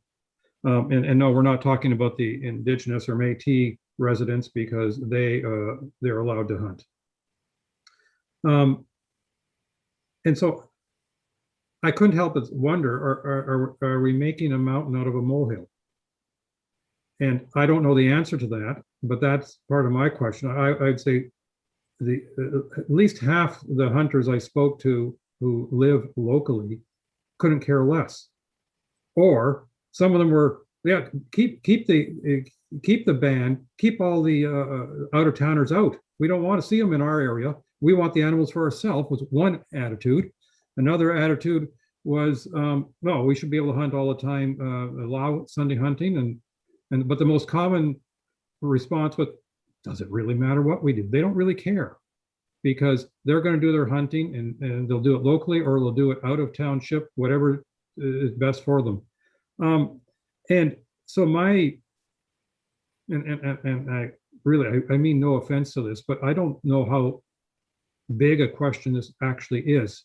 Are we only, and that's what I'd like to have confirmed, are we only talking about 3 Sundays in the year? Or are we talking about potentially 20 or 30 Sundays? And I think that's an important thing to know. So that's my one question. I'm not in favor of us doing a survey because I think we go through a lot of expense and bother and time. I think if we go for a public meeting, just like any other type of public meeting we've always received lots of correspondence or none, depends on the topic, from people who can't attend the meeting but want to make sure their opinion is heard. We've received numerous emails to date. I'm sure we'll receive more if we go down that road. But I find myself not inclined to want to do a survey and all the complexity that it would involve, and I'm not sure it would give us any additional information. Mr. McRae, do you have any idea how many Sundays would actually be involved? Thank you, Mr. Mayor. That's a great question. So obviously hunting generally happens in the fall, with the exception of the recent reinstatement of the spring bear hunt, which is in May. The vast majority of hunting happens generally October and November. So the Sundays are obviously minimal. Obviously weather will play a big factor into when many of the folks will get out to participate in the activities, but the vast majority of Sundays we're talking October and more so, and October and November are your main months. Again, with the exception of the spring bear hunt, which is in May. Okay, thank you. I'm going to read the resolution that was proposed by staff, and then we'll do one more round if anybody wants to speak to it before I call the vote. And what I have in front of me is moved by Councillor Hazelton, seconded by Councillor Wienko. Be it resolved that Council receive the report regarding Sunday gun hunting, and that staff be directed to schedule a public meeting to receive community input permitting Sunday gun hunting. So that's the resolution in front of us. Council, does anybody want another round? I did see Councillor Douglas's hand earlier, and now I see I'm going to go Douglas, Cooper, Wienko at this point. Thank you, Mayor Coetzee. First of all, I would like to thank you for your question, because that is a good question as to how many Sundays we're talking about here. And just a comment to that, unfortunately, or how you want, I don't know how you want to view this, but I would say, canvassing my constituents, most people are, I mean, I know hunters within the community. My family, my entire family actually are hunters. And I had the good fortune of being taken out with my father and learning how to hunt and understand exactly what Councillor Bochek is talking about with lessons learned. And that is to be appreciated. Unfortunately, what we have here is we have a lot of seasonal people with holiday homes who come up here, and the fall especially is one of their most cherished times to walk through the bush, because there's too many bugs during the summertime and they're on the water. So although we might have a lot of space in the township that hunters could be out moving around, they're accessing through our lakes, a lot of them, by small tinnies, and I've seen it myself because I live here year round. Getting off on people's docks, entering through private properties to get into the bush. I've seen it time and time again in my own bay here. I've heard it from my constituents. It's unfortunate. It is not exactly probably what is considered to be good etiquette within the gun hunting association, but it does happen. People are finding empty shells on their property. That's come to me a couple of times. So unfortunately, there is a major clash with our seasonal people up here. And I can understand that. I too walk through the bush in the fall. It's a treasure time. And I wear high vis because there is hunting. No matter how we look at it, there is hunting, whether you like it or not. The question really is, you know, you've got 6 days already. Should we, and I think Councillor Wienko brought up a very good point, do we need to make it 7? Or could we just have one day where, although there is hunting and everybody needs to be aware of that there's no question that is absolute. We have a community up here, a very large community, which is seasonal, that the message I'm getting primarily from most people is they would just like to have one day that they can feel a little safer in the bush, even knowing there is hunting. And even from the hunters that including my family, and they are avid hunters. I must have, you know, there's 6 nephews and they all hunt. They don't care. They go north. They go further north. We don't have a lot of wildlife that they have been able to identify in this area with trail cams and other such. So I don't think we need to have a survey either. I think that's a good valid point that's being brought up. But a public meeting, I think, would give our seasonal people and our full-time residents an opportunity to weigh in again before we make any decisions on this. And I'd like to see that, you know, allotted to our public. But thank you again for everyone's opinions, because I think they're all valid, for and against. Thank you. Councillor Cooper. Thank you, Mayor Kutzier. And I guess what I'm hearing generally from our councillors who have, hopefully all of us have our ear to the ground, even councillors who like to hunt themselves, that the majority of our community aren't interested in having an extra day of hunting. That's what I'm hearing. And I'm sorry that I raised the issue of a survey, because I think a survey or a public meeting, when we know the answer already, is basically the expression is we're going down a rabbit hole. And I think that's what we have here. So I would suggest the resolution should not include a public meeting, simply that we have a pretty good indication of what our community wants and supports. And one day of non-hunting Sunday year-round would be terrific. And if anything, if we have a survey or in fact a public meeting, perhaps we should be looking at the whole weekend without hunting. So those are my views, and I think we need to be respectful of our communities. Thank you. Thank you. Councillor Rienko. I think most things have been said. Again, to Brian's comment, I'm not against hunting. You have 6 days a week for your hunting. I think that's fair. I think to be fair to the seasonal, give them 1 day. Give them 1 day a week. That is fair. I don't think you need every day of the week for hunting. And when you talk about the seasons, you have you got moose season before deer season. We also have duck seasons, you know, guns going off on Sundays for ducks and so on. And I live close to a wetlands and I hear them all the time. So I think it's nice to have a peace and quiet on a Sunday from all the gunshots I hear. But again, I think, you know, Councillor Douglas indicated that the fall is a beautiful time to get into the woods. The leaves are off and there's no bugs. And that's where you see a lot of people in the woods in the fall. And people do plan their weekends around walks and even on the roads. My wife, well, none of us will go on the roads on a Saturday during hunting season. We just keep off the roads. Either on Sunday we can go on the roads and we go back in the woods and so on. So I don't think we need a survey. I think we should probably vote today about Sunday gun hunting and just get the whole thing over with. I think it's a waste of time. This is the 3rd or 4th time that this has been brought up than I've been on council. It seems to come up every session, 4-year session of council. And I think this is the third or fourth time. And the surveys in the past have all indicated from the association that their memberships don't want it. And as I think Brian indicated that, or somebody indicated that even the hunters local hunters don't even care about Sunday hunting here. They all go north. So I think based on past surveys, I don't think the opinion's changed. So that I would consider my own research on this. So I think I'm prepared to vote today on this matter. If everybody else, the majority of council is ready to vote on it today, I'm all for it. Councilor Bochek. Yeah, let me be real clear that the statements that I made were my personal feelings towards hunting. They are not my constituents' feelings towards hunting.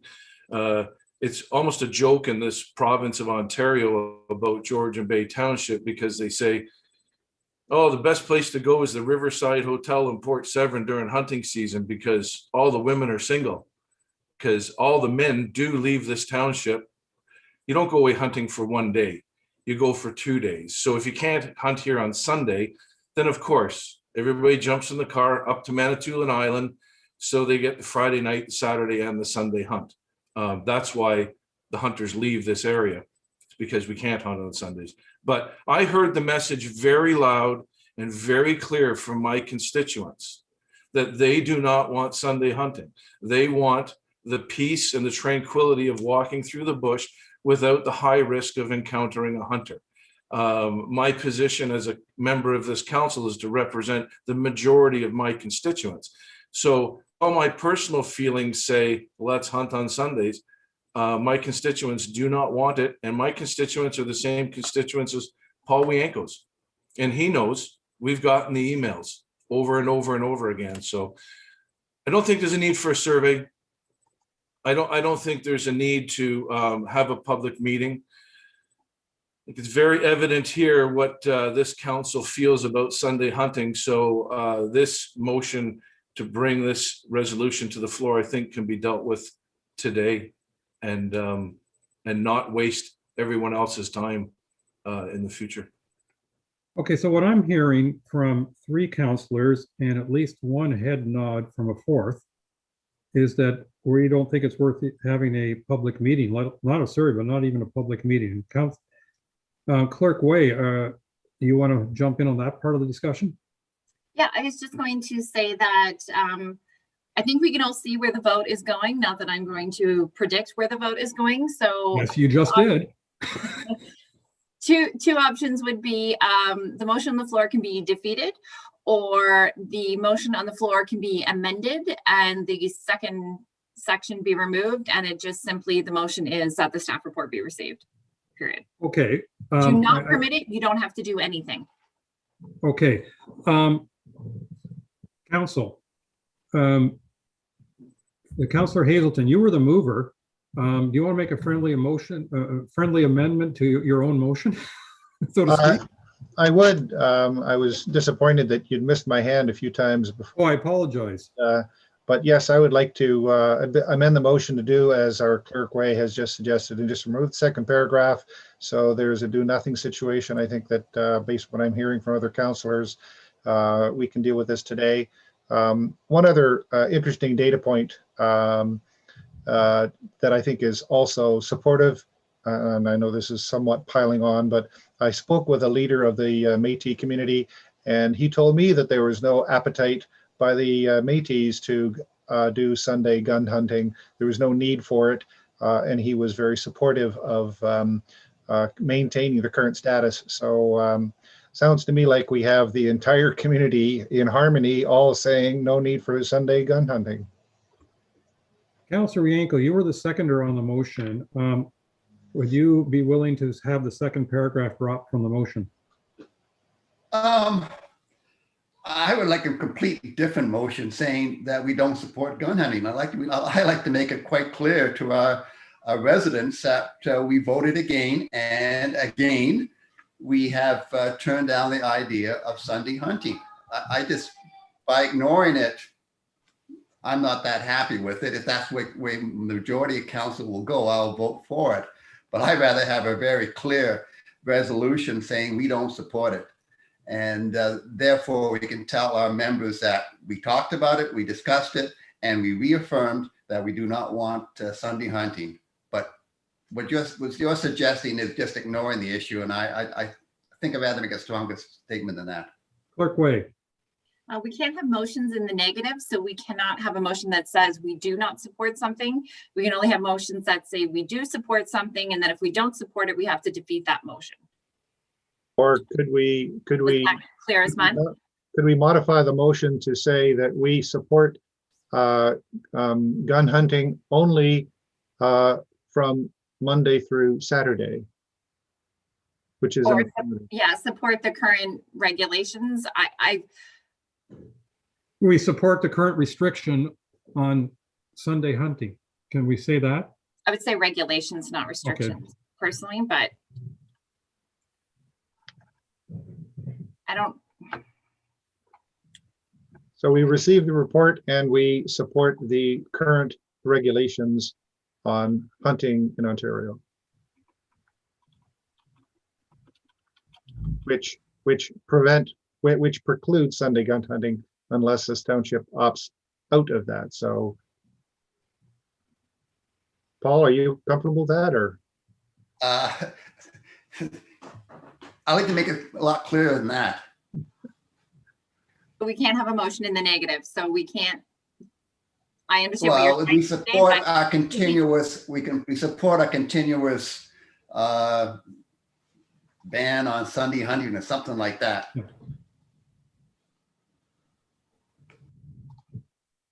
So supporting the regulation indirectly, I mean, the words aren't there, but supporting the regulation that prevents Sunday gun hunting is an affirmative. And it clears, oh, here we have our We have the answer. He's just appeared. Well, my answer is, as a previous clerk, the worst thing that could happen is having 13 people give you different wordings. So if everyone just wants to shh and let Karen think of. I haven't given my wording yet. That's okay.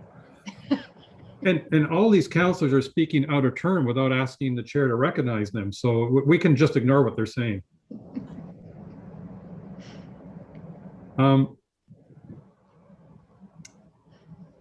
Ms. Wade, are you working on something, or would you like a little more input? I would not like more input. Okay, so let's pause for a moment here. Just How many minutes would you like? 5 minutes? Yeah, just give me 1 second. Okay, we'll have a 5-minute break. I'm just trying.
Ms. Way, are you ready to roll?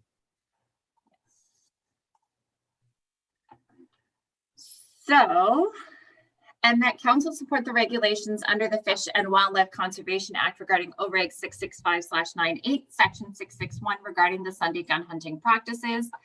And that section states a person shall not carry or discharge a firearm other than a longbow or crossbow for the purpose of hunting on a Sunday in any area lying south of the French and Ottawa rivers, except those municipalities listed in Part 7 of the Ontario Regulation 66398 made under the Act, which is the map that is attached to the report. Wow, we give you a few minutes and you quote numbers, and nicely done. I had help. That's even better. Nicely done with everybody else as well. Yeah.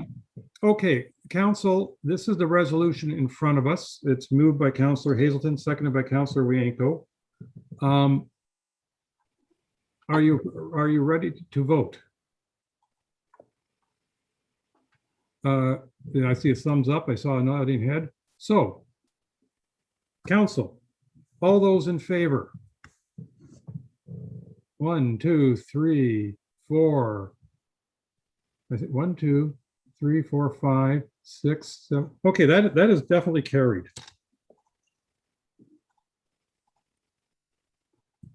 All right, Mr. McRae, thank you for your presentation and your patience with us. Unfortunately, though, I think council has decided they do not want to allow Sunday gun hunting in our township. Well, thank you for the opportunity to appear before everyone this morning. I hope everyone continues to stay healthy as we work through these challenging times, and I hope everyone has a good afternoon. And you as well. Thank you very much. Thank you.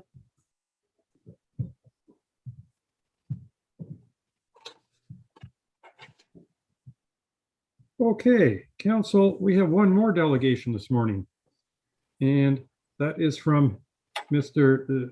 Smelly of the Strategic Network Development Lakelands Networks, and Mr. Keith, Director of Operations, Lakeland Networks.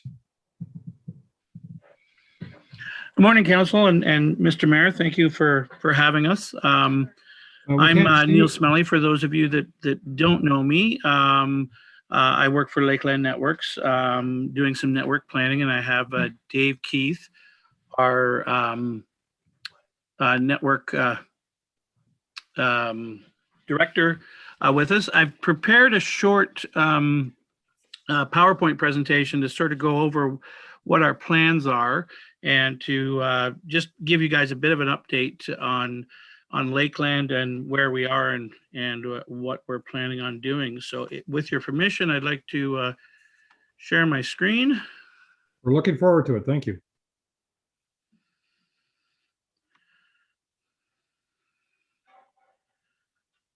And hopefully you can see my screen now.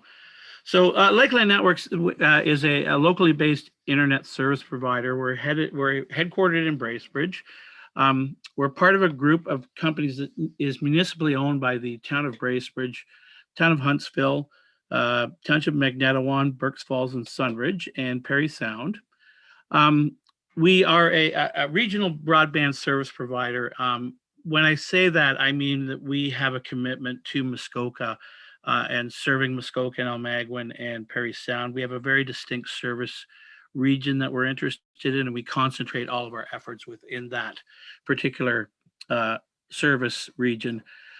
We're one of the few operators that own and operate our own network. So all of our infrastructure is owned and operated by Lakeland Network. We have an extensive fiber network as well as a wireless network. The history of the wireless network is I used to own a company called Core Broadband, and Lakeland purchased my company and took me on as an employee last April. So all of that infrastructure has come over to Lakeland, and we're busy upgrading it. And that's part of the reason we're here today. So on your behalf, we have participated in a bunch of broadband projects, including CRTC applications and ICON applications. And as I said, we like to keep our roots in the community. So specifically, I'm here today to talk about three towers we have in proposed in the township of Georgian Bay. These are located at three of your fire stations, Honey Harbor, Port Severn, and MacTier. This is a little overview of the network. So we have a fiber presence in Port Severn. So we will connect the tower that's at fire station number 3 or the municipal office directly to fiber. We'll have a wireless backhaul into Honey Harbor. And from the MacTier fire station, we'll connect that with a wireless backhaul to fiber we have in Glen Orchard, Ontario. And this is sort of the nuts and bolts of what we're proposing. Is we're proposing three, they're 146-foot towers. They're 16 feet at the base. They taper up to 3.5 feet at the top. They are a fairly heavy commercial tower. We're looking to deploy equipment on it that will meet at minimum the 50 by 10 service requirement of CRTC. And more importantly, we're building such a significant structure because we want to use them as a base for other operations in the future. And those could include, 5G, IPTV, voice over IP, SCADA systems, TV white spaces, fiber to the home.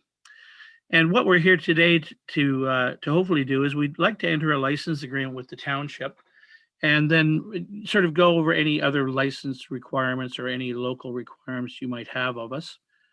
Assuming that we get the license agreement, we will need to, as a next step, conduct a public consultation.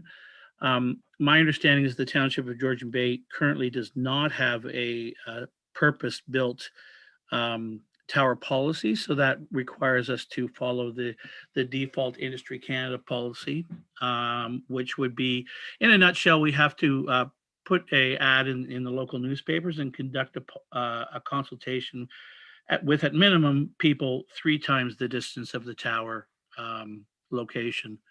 We also would need to submit these sites to Transport Canada and NavCan. That they'll determine lighting and whether our frequencies are going to be harmful to any air navigation. And we also conform to Health Canada Safety Code 6. That work, we already know what we're proposing to put on there. That work is done, and I've got that in a later slide because it's often a contentious issue during public meetings. So I've just got a brief slide on each one of our proposed locations. So this is the MacTier location. Lower left, you'll see a picture of the MacTier fire station. There's an existing tower there. It's about a 70-foot tower. We're proposing to replace that. And the upper left is a prediction coverage plot of the area that we would see for 50 by 10 service from that particular tower. We have had meetings with your fire department, and you will be incurring some costs in your fire department to move some of this equipment from the old tower to the new tower. We have proposed that we give you a one-time payment of $10,000 to help offset those costs. And of course, our crews are available. We will, if this does proceed, our crews are well-versed in towers and will be on site and can facilitate any of the labor of moving the equipment from one tower to the other. And we've done a quick consultation with your two-way radio provider. This is the same scenario, but this is the Honey Harbor location. So we didn't see a tower at the Honey Harbor fire station, but that's an overview of where the fire station is in relation to Honey Harbor Road in the community there. And just a quick view of the fire station and the coverage plot. And I've done the same thing for the Port Severn Tower. So this is the tower that you all see when you drive into the office, sort of between the town hall, the library, and the fire department, sort of in the center of the yard there. We'd be proposing that we would replace that tower. Once we have the tower up and running and all of your equipment transitioned over to the new tower, we would take care of taking the old tower down so you only have one tower standing at each one of the locations. I wanted to talk briefly about our need for a 146-foot tower. what we look at is the cross section of the terrain between where we need to connect to and then what we call clutter or the trees. So we've taken that into account, and the towers we feel are a good balance with providing us the line of sight we require between the locations without making them overly tall. At some point, if we make the towers taller, we really don't effectively see any more customers from them. So we've gone through a great deal of planning to ensure that the towers are tall enough that they will suit our purposes, but are not overly tall that we're building a structure larger than necessary. The equipment we plan to use to provide the service is made by Cambrian Networks. Cambrian Networks was rolled out of the old Motorola companies. It has a couple of unique features. It uses a GPS sync for frequency reuse, and it uses something, you'll hear a lot of this MIMO technology or massive MIMO technology. These particular radios use an 8x8 MIMO technology. To oversimplify, we can talk to 8 customers at the same time in the same time slot. So it really gives us some effective and impressive capabilities when we're dealing with customers. The upload and download both use those MIMOs, and I realize I'm getting a little bit into the weeds here with my technical stuff, but I think it's important that we just present a little bit of an overview of what we're doing. The antennas use beamforming. An important part of our deployment is we use something called a software-defined radio. So as technology changes and we move closer to 5G, our radios are designed so that we simply upgrade the software within the radio, and the radio on the tower, the actual piece of hardware that is the radio, remains the same. So we do have quite a long life expectancy in these radios because of that software-defined radio infrastructure. The access point you see there, that's what sits on the top of the towers, and in the lower left corner is a subscriber module. It's a little, about a 21-inch dish that would sit at each one of the customers, pointed at the tower most suitable to service them.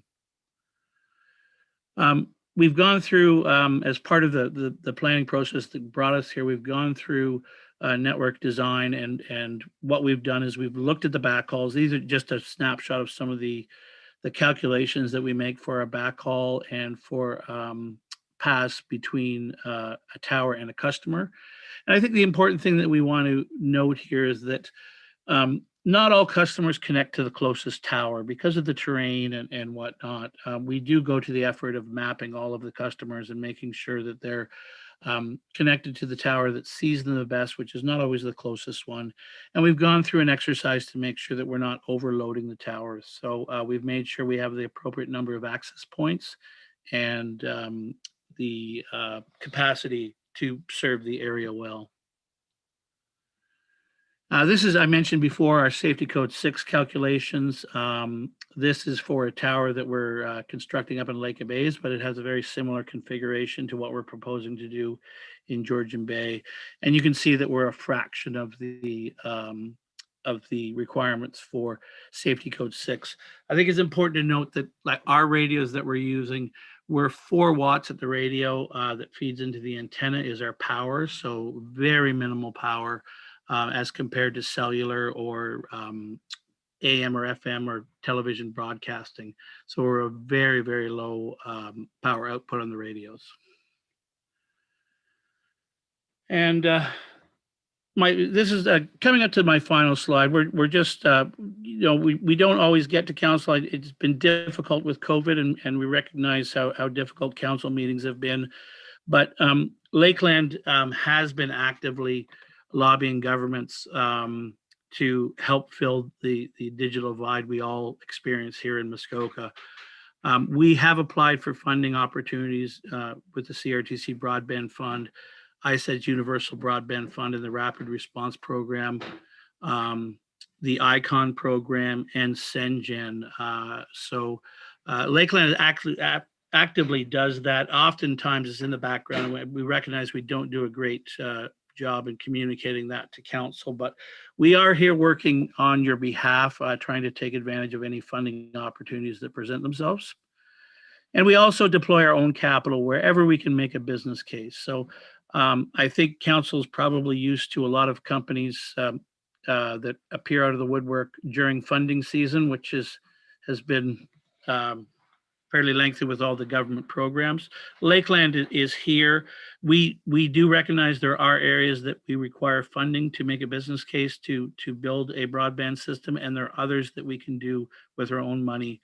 And we are happily deploying our own capital wherever we can make a business case. Where we can't, we're looking for any sort of government funding. And finally, I think Lakeland, we're a willing and committed partner to the township. So if you have particular needs or a business moving to town or particular, we are here to work with you. We might not have a solution right away, but we are certainly interested in any input on where we're building, what we're building, and certainly we're interested in hearing where you as councillors see the need. And my door is always open. Jennifer has my contact information, and always happy to talk. And I've just included at the end of this is our CRTC application. So this is the areas in green were the hexes that were available for funding, and that is a proposal that we put into CRTC. They've just started to announce that fund. That went in over a year ago. This is just a quick slide of our most recent ICON application that went into the Ontario government. And we expect an announcement on that in the spring. So that's my presentation. I don't know whether Dave has anything to add, but I'm here to answer any questions or be of any help. So thank you for your time. Thank you. Thank you very much. Mr. Keith, did you want to add anything to this? I just, I'll echo everything that Neil said. We're very interested in meeting the government's objective of the 50 by 10 for internet. And we're concentrating solely on the Muskoka Parry Sound areas ourselves as an organization. We are municipally owned. We owned by 6 municipalities. Our people are local. They work local. They spend local. They shop local, and they're housed local. So we are very vested in the community and have an extreme and heart interest in actually working with you on opportunities like this and to bring things to the marketplace, whether it be something that we've self-funded or it's through or in conjunction with funding opportunities that we are successful in. But outside of that, just open to questions that you may have for Neil or myself. All right. Well, before we go over to council, and I've already seen a few hands, I'm first going to ask our clerk, because we also have a report from our clerk in regard to the next steps and license of occupation. And Ms. Way, did you want to add anything before the council jumps in with their questions? No, I think Neil covered that better than I could have ever possibly explained this technology. So that was fantastic. So thank you. Really, we need the approval of the towers, but it's kind of like the cart before the horse, right? There's no point in issuing a license of occupation if the towers aren't approved, kind of thing, right? So we need to go through the tower process and see how council feels about that. And obviously, if they're okay with the towers, then they should be okay with the license of occupation being issued. Okay, thank you. Just as background before we get into the conversation, I have moved by Councillor Jarvis, seconded by Councillor Cooper. Be it resolved that council received a report regarding Lakeland Tower's license of occupation, and that staff report back to council in conjunction with Lakeland Energy Limited following the conclusion of the 30-day response period. So that's the extent of the resolutions that are in front of us. And with that, I believe I saw Councillor Hazelton's hand first and second, so I'll give him the first go at it. I also have seen Cooper and Bocek. Thank you, Mayor Coetzee, and I'd like to address some questions, I think, to Neil. Thank you very much for your presentation. First of all, you've got me and most of my neighbors and community very excited about what might happen. But before I get too excited, I'd like to just have some sanity checks here. So I'm just going to rattle off a few questions and then ask you to provide comment.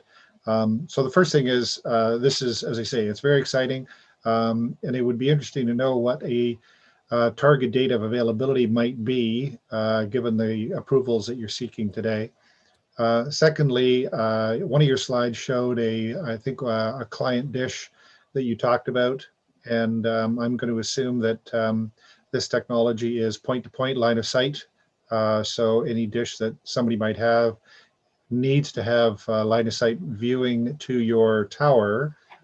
So if you could confirm that, that would be useful. And then thirdly, I notice in some of our communities, with the geographies of the properties and so on, if we did need to put up a dish for point-to-point viewing of your tower, there might be it might be attractive to be able to share that across multiple properties.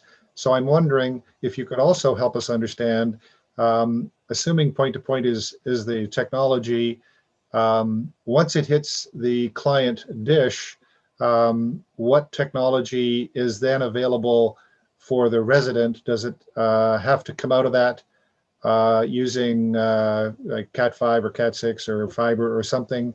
Do you then project typical Wi-Fi technologies? Help us understand what the client end is going to look like, so that we have perhaps a little better idea of how excited to get with what this could provide. Thank you. So through you, Mr. Mayor, our construction date is realistically by the time we get through a public meeting, and generally we will have questions during that public meeting, and Industry Canada allots a certain time for us to respond and people to respond to us. Realistically, we would be looking at late spring, early summer for construction. I think it's a viable project as far as Lakeland is concerned, and we're anxious to get started. But again, we have to be respectful of the neighborhoods that we're deploying in, and make sure that everyone is on board with us. The technology that we use, and I'm sorry, I'm going to go a little bit into the weeds with the technical stuff here just for a second, is we use a frequency called 3 gigahertz. So that's away from what you would typically use in your home. Typically, you're using 2.4 and 5 gigahertz in the home. Our technology is line of sight, but because of the power and because of the frequency and because of the technology that we use, that beamforming and massive MIMO, we do have some non-line of sight capability with it. When we're doing our predictions and that sort of thing, we really only look at line of sight properties. So in those heat maps that you see, we tend to be as conservative as possible, both because we want to recognize the revenue that we're going to see and make sure that this is a viable project. We don't want to overpromise to council. So I think a line of sight technology is accurate.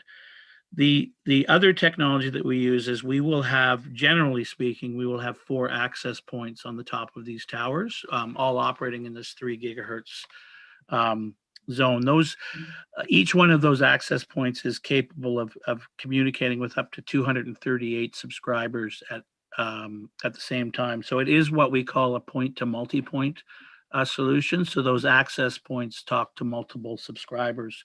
Each one of those subscribers would have that dish installed on their house, and there would be a Cat5 cable that runs from that, generally somewhere near the roof line of the property. It would run inside to a router. This is typically a router that you probably all have in your homes now. It's a Wi-Fi router where you can plug Ethernet things in, like printers and other computers, and you have your Wi-Fi. One of the reasons we use 3 gigahertz is that it lets you as the end user use all of the 5 gigahertz and 2.4 gigahertz for use within the homes. Oftentimes we're connecting maybe multiple buildings on a property where, you know, there's a cottage, a boathouse, and a bunkie.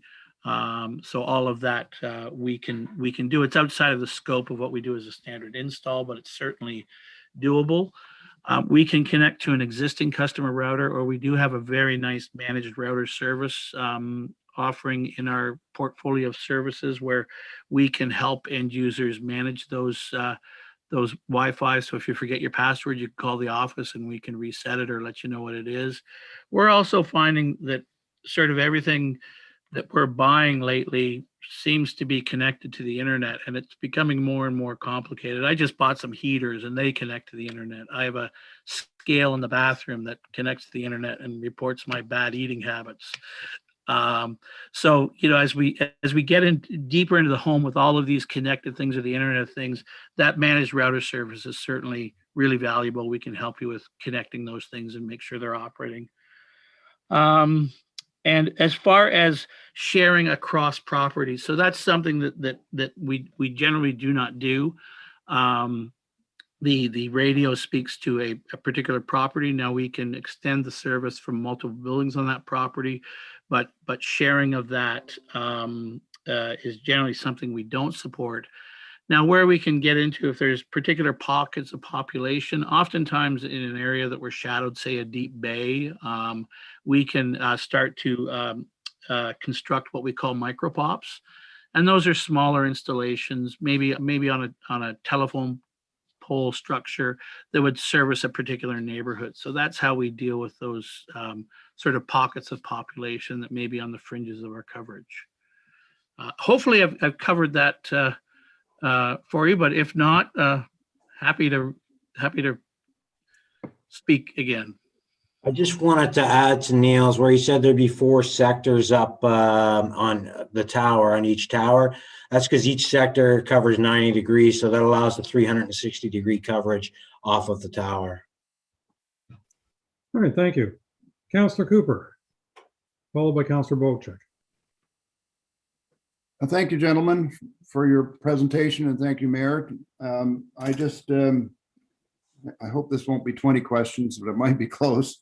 For starters, I have a few thoughts about this, and one is you talked about a cost to set this equipment that we have at our fire stations. I think you said up on a new tower of 10 and so an allowance of $10,000. But how much are we talking about to the township total cost to do this project?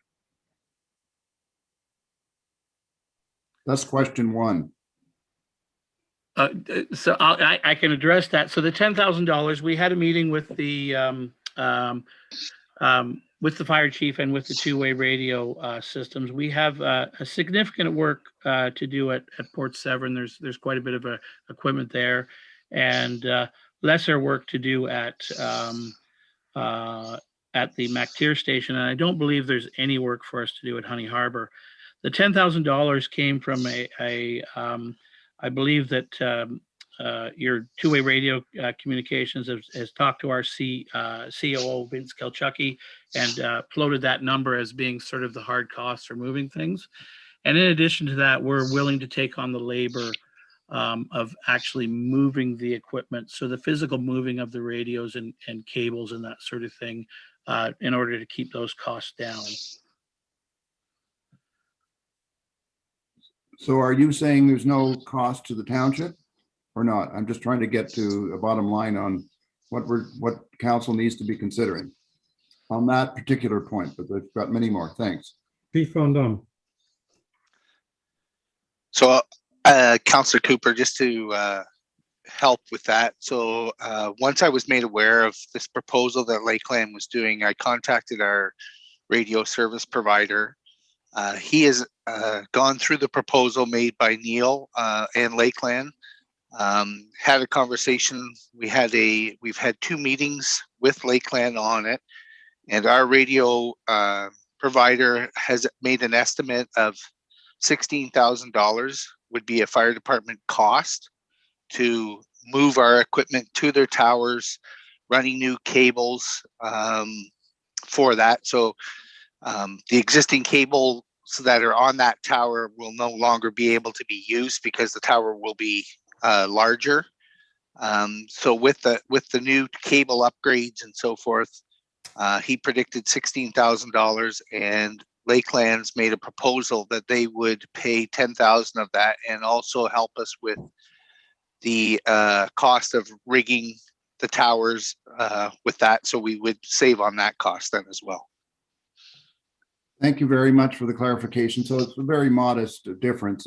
If I could just go on to a few other questions, if I may, Mayor. One is, what about the use of, I'm just curious, I noticed a lot of companies sort of band together on one tower. Why are you building specific towers? And maybe a naive question, but I don't understand technology all that well, and I would like to understand why you have to have your own towers. And then I'd like to talk about where the towers are as well. Thank you. Okay, well, I think the reason we're building so I think the sharing of towers, Lakeland does share towers. So we are on commercial towers with cellular companies and paging companies, other fire services. So it's not uncommon for us in Lake of Bays and Township Muskoka Lakes to share towers with fire and emergency services and roads two-way radio.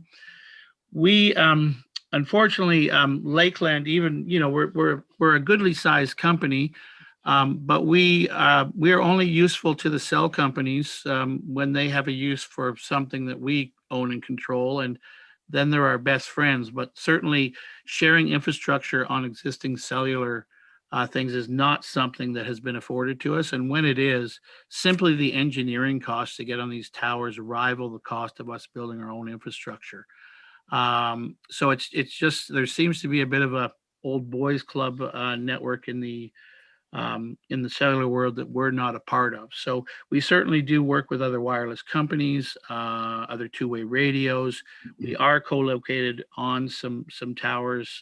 Generally they're commercial towers with cellular companies. So there's not a technical reason. It's more we're just not part of that infrastructure. So it's sort of territorial in a sense. So I understand. Thank you for that. And just a couple of other things. So I haven't really, maybe I missed it, but have you talked about what the ongoing cost is? I see your sort of target area around Port Severn and the other two hamlets, but what's the value proposition to the customer? And what is the cost? So that's I think the value to the customer is simply the availability of the service. I think we're bringing a service at 50 by 10 that currently isn't available in the area. Our services are unlimited, which is important. And you know, as we're all experiencing here, streaming takes a lot of data. I don't know whether any of you are on cellular data and foot those bills every month. So our deployments will bring sort of affordability. We have a rate card, which, you know, in hindsight, I probably should have shared that in a slide. But if a customer contracted us for a 50 by 10 unlimited service, I believe it's $139 a month off our rate sheet. And our broadband services start around the $60 range. All of them are unlimited. And I can share that separately through the clerk's department if that's desired. Thank you for that. And sorry to carry on here, but I think just to understand the sort of range is another question I have. As you probably are well aware, the opportunity, you talk about sort of line of sight as being the inhibitor in a sense, trees and so forth. But I see your towers are all sort of inland. And I think of places like Moose Deer Point, where there's an opportunity to blast a signal down the shores of Georgian Bay, but I don't see a tower there. There's a fairly significant population out on Georgian Bay, and I see them getting serviced in the south in Honey Harbor, but the range even there is really just in Honey Harbor. And I'm curious because I, for example, pick up a signal from 10, 12, 15 kilometers away over in Penetang, and I'm quite sure I could line of sight from a tower like this, pick it up from Moose Deer Point, which is even further away. So Have you looked at any of that? I'm kind of curious. I see you've sort of covered off the little, well, the hamlets. I think you're hitting a fairly significant population, and particularly Port Severn and Honey Harbor in the seasonal side of things, but we do have a big population also seasonally there. And are they not potential customers? Thank you. So Moose Deer, we've actually spoken with Moose Deer Council and did look at doing services for Moose Deer. There is a Connect to Innovate program that Bell Canada has that is going to service the Moose Deer population. That is currently, I'm not sure where it's been approved. I'm not sure where it is in the build stage. We actually attended Moose Deer and did a survey of that area. They do have a very attractive elevated water tank there that would give us a great place to put antennas.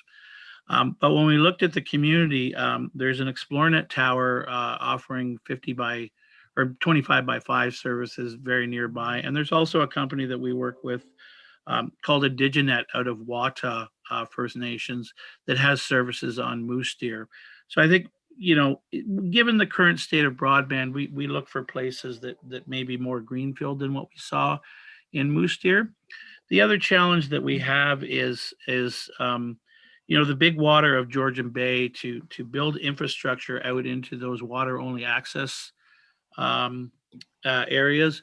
I'm not sure we're at the point that we've got the required infrastructure, you know, as far as our technicians and that. It's sort of such a specialized area. The other issue we have out with the sort of water access properties is really, to be frank, is the revenue. You know, they're not. We really need 12 months of revenue. Our margins are pretty tight when we're building these things. A lot of things I bring to Dave, he kind of shakes his head and looks at me and goes, you know, what are you thinking? We're not going to make any money here. You know, we can't support it without the government funding. So I think there's a number of things going on in the water. It's not something we're ignoring on purpose. I think it's more better phrased as something we're just not capable of dealing with yet. From both a transportation, you know, having the required equipment to get our you know, we require a presence there at a fairly large watercraft for our crews to be safe, and the combined with the seasonal revenue, it makes it really a tough nut to crack in that area. But it's certainly something we wouldn't ignore, and if we saw an opportunity, and again, that's why we look to the councillors. I mean, if there's something we're missing, we'd really like to sit down with you and sort of figure out a plan of what will work and what won't work. Final comment, if I may, and then I'll shut up. I just wanted to point out that when I was talking about Moose Deer, I was not really talking about that immediate area, although that might be a potential customer. I was talking because of the location, and particularly the south side of Moose Deer, King Bay would give you range right down the coast if you could get out far enough to cover a very, very large area. So that was what I was really talking about. But thank you. And I understand what you're talking about in terms of the costs to service that. And I guess if ExploreNet has wrapped up a good deal of that, it may be challenging. Is it a similar service? It is. It's based on LTE, so it doesn't have the upload capabilities that our service has. But one thing I neglected to mention is part of the idea of building a tower in MacTier, and one of the things I looked at, you know, this has been in planning for quite a while, is with a 146-foot tower at the fire station in MacTier, that gives us line of sight at sort of the 100-foot level out in Kings Bay and Moose Deer. So we can actually start to construct because we can move from one of our existing locations out to that area and then build smaller micro pops and sort of expand out that way. You know, there is all the other things about the access and that we still have to deal with. But part of what we're proposing here, looking in the future, should help service in that area. Okay, thank you. I have Councillor Bochek followed by Councillor Wienko. And just a reminder, everybody, at this point, we're basically just starting public consultation. And therefore, as excited as we are, you know, we don't know quite where this is all going to end up yet. Councillor Bochek. Thank you, Mr. Mayor, and thank you, Neil, for the presentation, and David. Some questions that I have is, I know our township office just spent a whack full of money getting fiber optic, I believe, into our township office. If I'm not mistaken, the bill was somewhere around $80,000 to get us the service we need to run our township office. So there's connectivity there at fiber optics, obviously. The whole winter, we've been seeing trucks on Honey Harbor Road running cable from Honey Harbor to Port Severn. Forget the name of the company, something Link, and it's fiber optic cable that they've been running. And it was a month or so job just to bring that cable on the poles all the way through. So, and I'll add to that too. Currently in Port Severn, we have Bell, which is cellular, Rogers, which is cellular, ExploreNet, CCI, Cottage Country Internet out of Minden, and of course the new Starlink, which is just getting up and running in our area. So my question is, I have used almost all of these and found fault with every one of them. And I'll give you an idea. Bell, very weak. And as the cottagers and weekenders come up, the signal depletes and depletes and depletes until you can't even watch Netflix anymore. That's how slow it gets. On the upload, 1, 2, 3 megabits or whatever they call it. Download is in the point whatevers. And this is pretty common. As the towers get loaded up, the ratio, you're talking 50/10, ExploreNet sometimes 25/5. ExploreNet advertised in this area, now they say there's no room on the tower.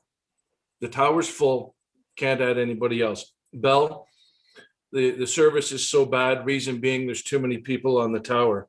A lot of interest in Starlink because it's satellite oriented. And there's a lot of people looking at that direction there. My question to you is, A, are you going to be utilizing all this fiber optic stuff that's being run all over this end of our township to your advantage? Or is Bell planning on providing fiber optic service to the residents on Honey Harbor Road, which I think you would probably know by now? And two, as your system loads up and your customers increase and the usage increases, does your upload and download speeds depreciate with the amount of people using it? Well, that's a lot of questions. So let me try to address it. And there's a limit to the time we can devote to this. Cost. I feel your pain. We have fiber optics in Port Severn as well with similar build costs. It took me 3 years to get that circuit installed, to the point that I had to threaten Bell with legal action should they not connect me. So fiber optic is an expensive business. Bell is not, so the Bell fiber network is not open for resale as typically DSL and other technology they have are. So we're not privy to their plans.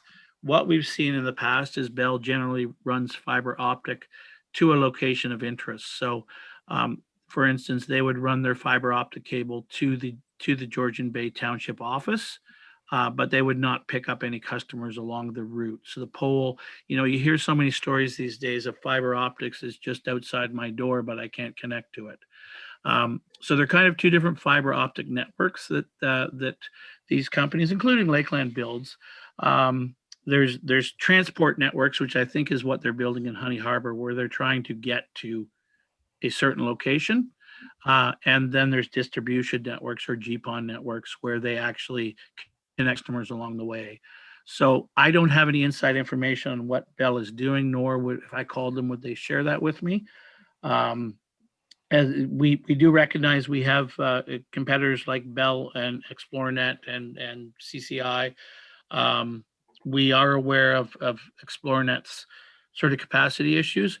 one of the slides that I went through goes through our planning process. So when we're assigning the beam widths of the antennas, we look at the customers that are seen by each one of those antennas.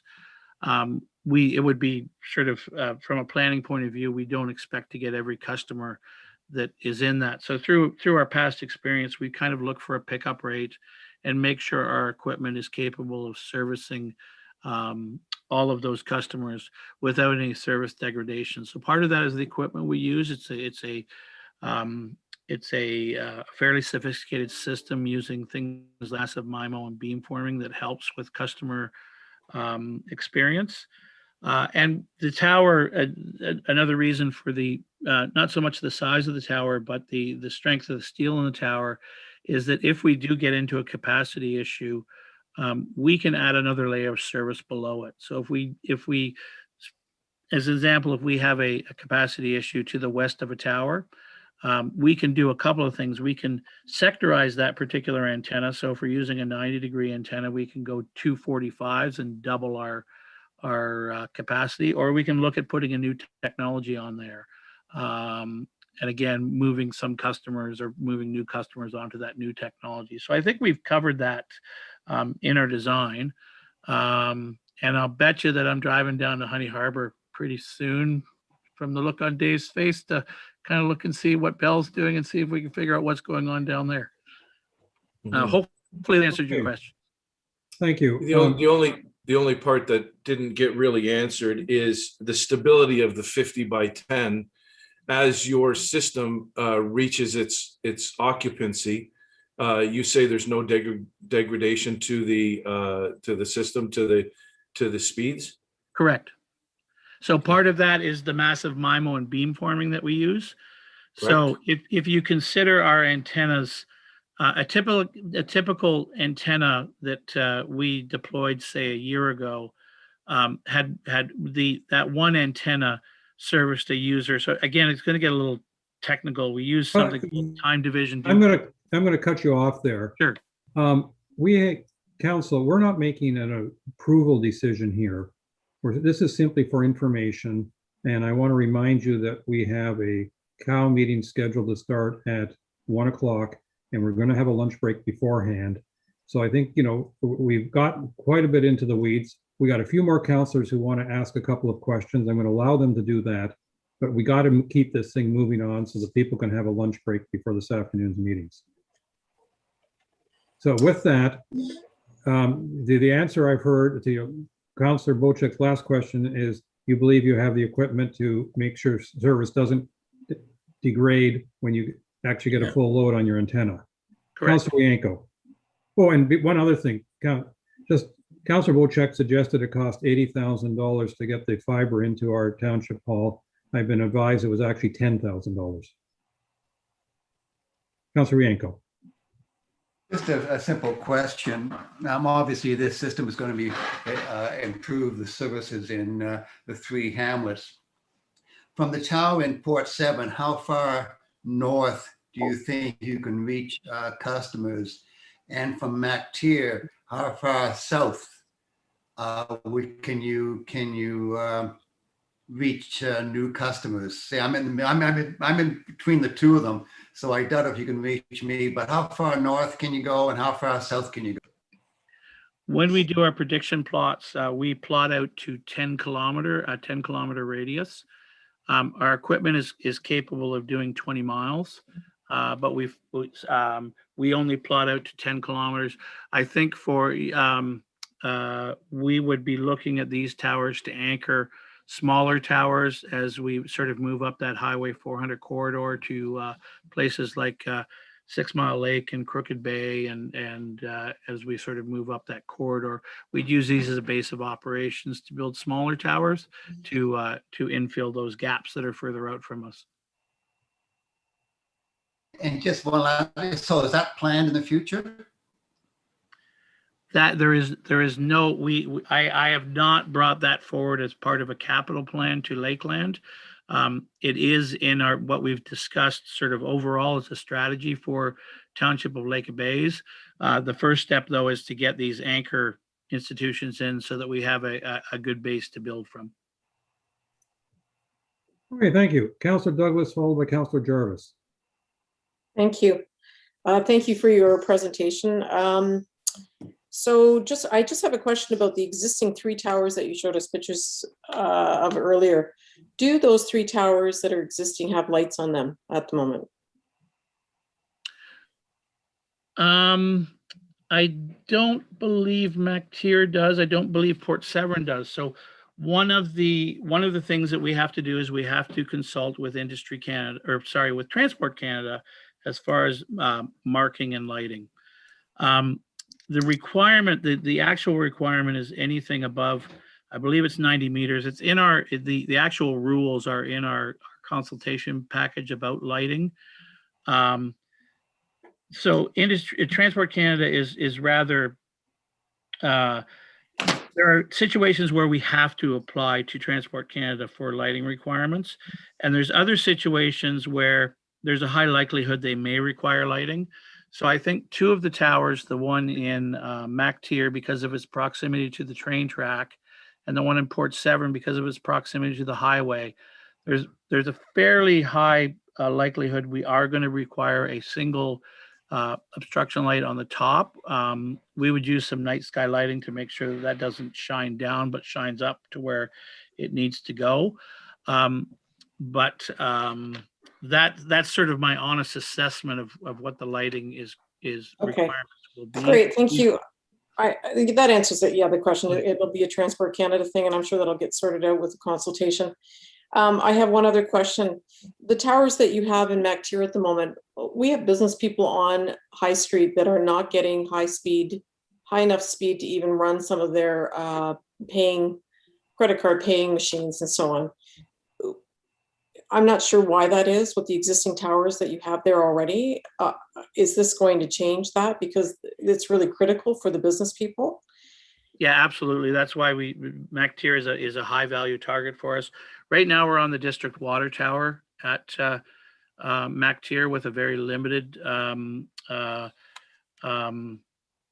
deployment there. The current policy that the district has makes it difficult for us from an engineering point of view and from a deployment point of view to continue to expand that tower site. I believe the district sees that as an elevated water tank. So that's one of the reasons we'd like to build in MacTier, so that we can bring a proper service into the area. We see it as as really an area the businesses are suffering desperately in MacTier to get some decent. Absolutely. Okay. Thank you very much for that. Councillor Jarvis. Yeah, I'm significantly deficient in understanding a lot of the technology that's involved here. I currently have Bell out on my island, water access only, with a small receiver that's aimed, I believe, at a cell tower in Honey Harbor that provides very, very good service for us. I'm curious to know if that is similar technology to what you're proposing. Does your antenna kind of look like a pizza box that's rotated 45 degrees? Yeah. Yeah, so it's a very similar technology. They use what they call long-term evolution, or LTE. We've chosen not to use LTE. We do have LTE in our system, but we found that the upload is lacking in the LTE system. Ours is more robust as far as configuration. But yes, it's a very, very similar service to the Bell calls it their wireless to the home service, and it would be a very similar experience. Okay, and you understand they do have a tower dressed up as a big spruce tree. As a big old pine tree. Spruce. Oh, okay. Not fine. Okay, so that's that question. I know that we've been suffering in MacTier for a while, and I'm really happy to hear that could change. Just another question about towers, and this could be directed more at our staff than maybe at you. Didn't we get an application not that long ago from Rogers to put a bunch of towers up in our municipality? Karen? That was back in 2019 when I first started. So Jess kind of started it. I kind of took it over. I believe one of the towers got approved and the second one never did get approved. Okay, my only concern is we're all of a sudden putting towers all over the place from different providers, and we're getting up with a bunch of towers. And then Councillor Bocek mentioned Starlink, which is a satellite-based technology. Do you see that? I presume you see that as competition. Is that a better process for sort of getting signal out to everybody? From my perspective, it is. Is that better, or is what you're proposing better? I don't know. I think the answer is different.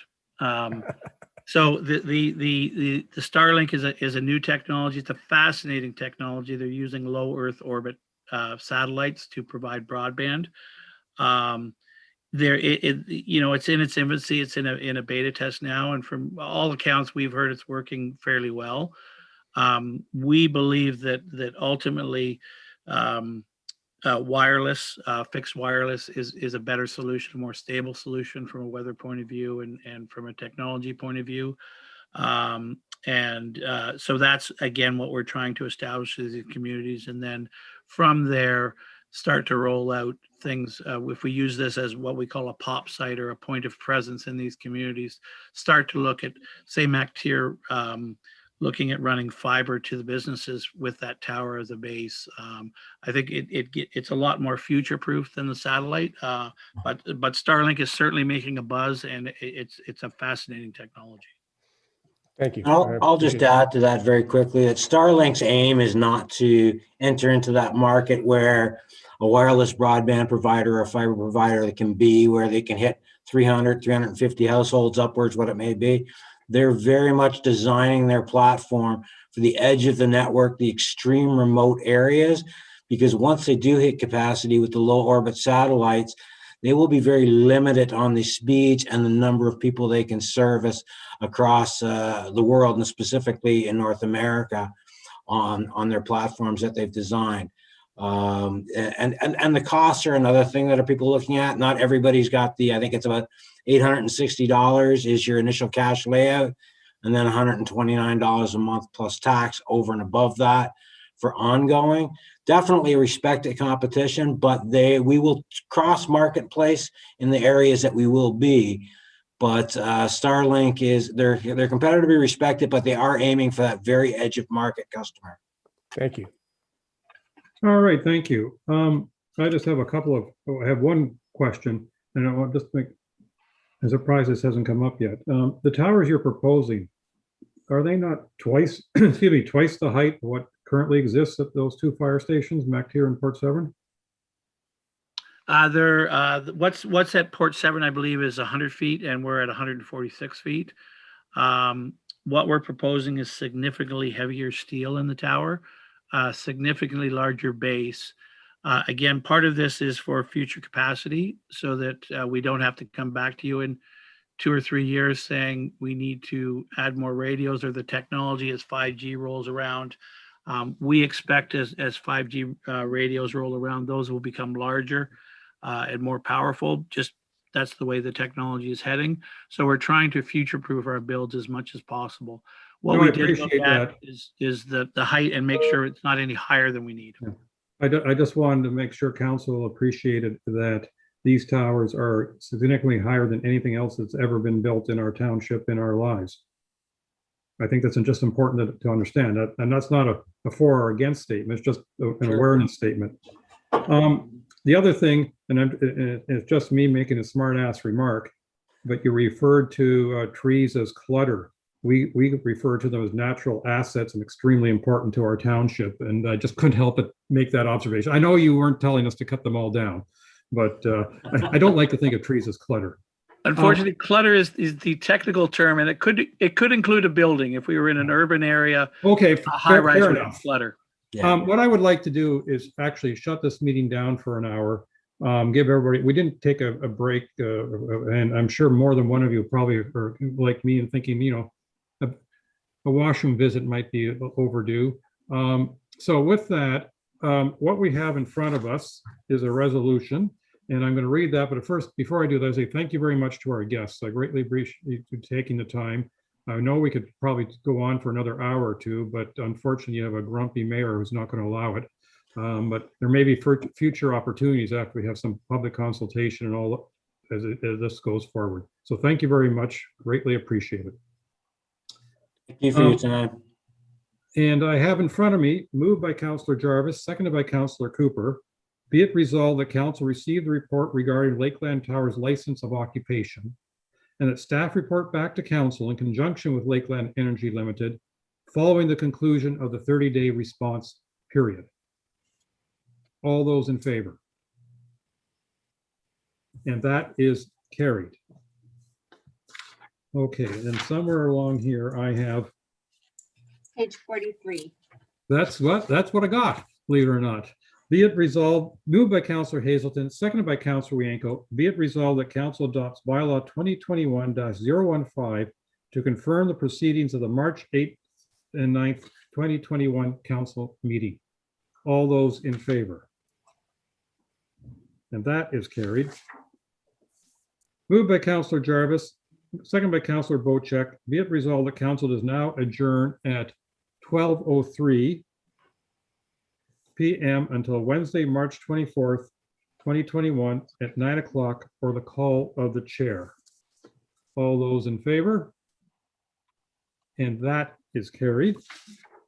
And I think that is it for this council meeting, and then we'll reconvene, or we'll convene as a committee of the whole at 1 o'clock this afternoon for another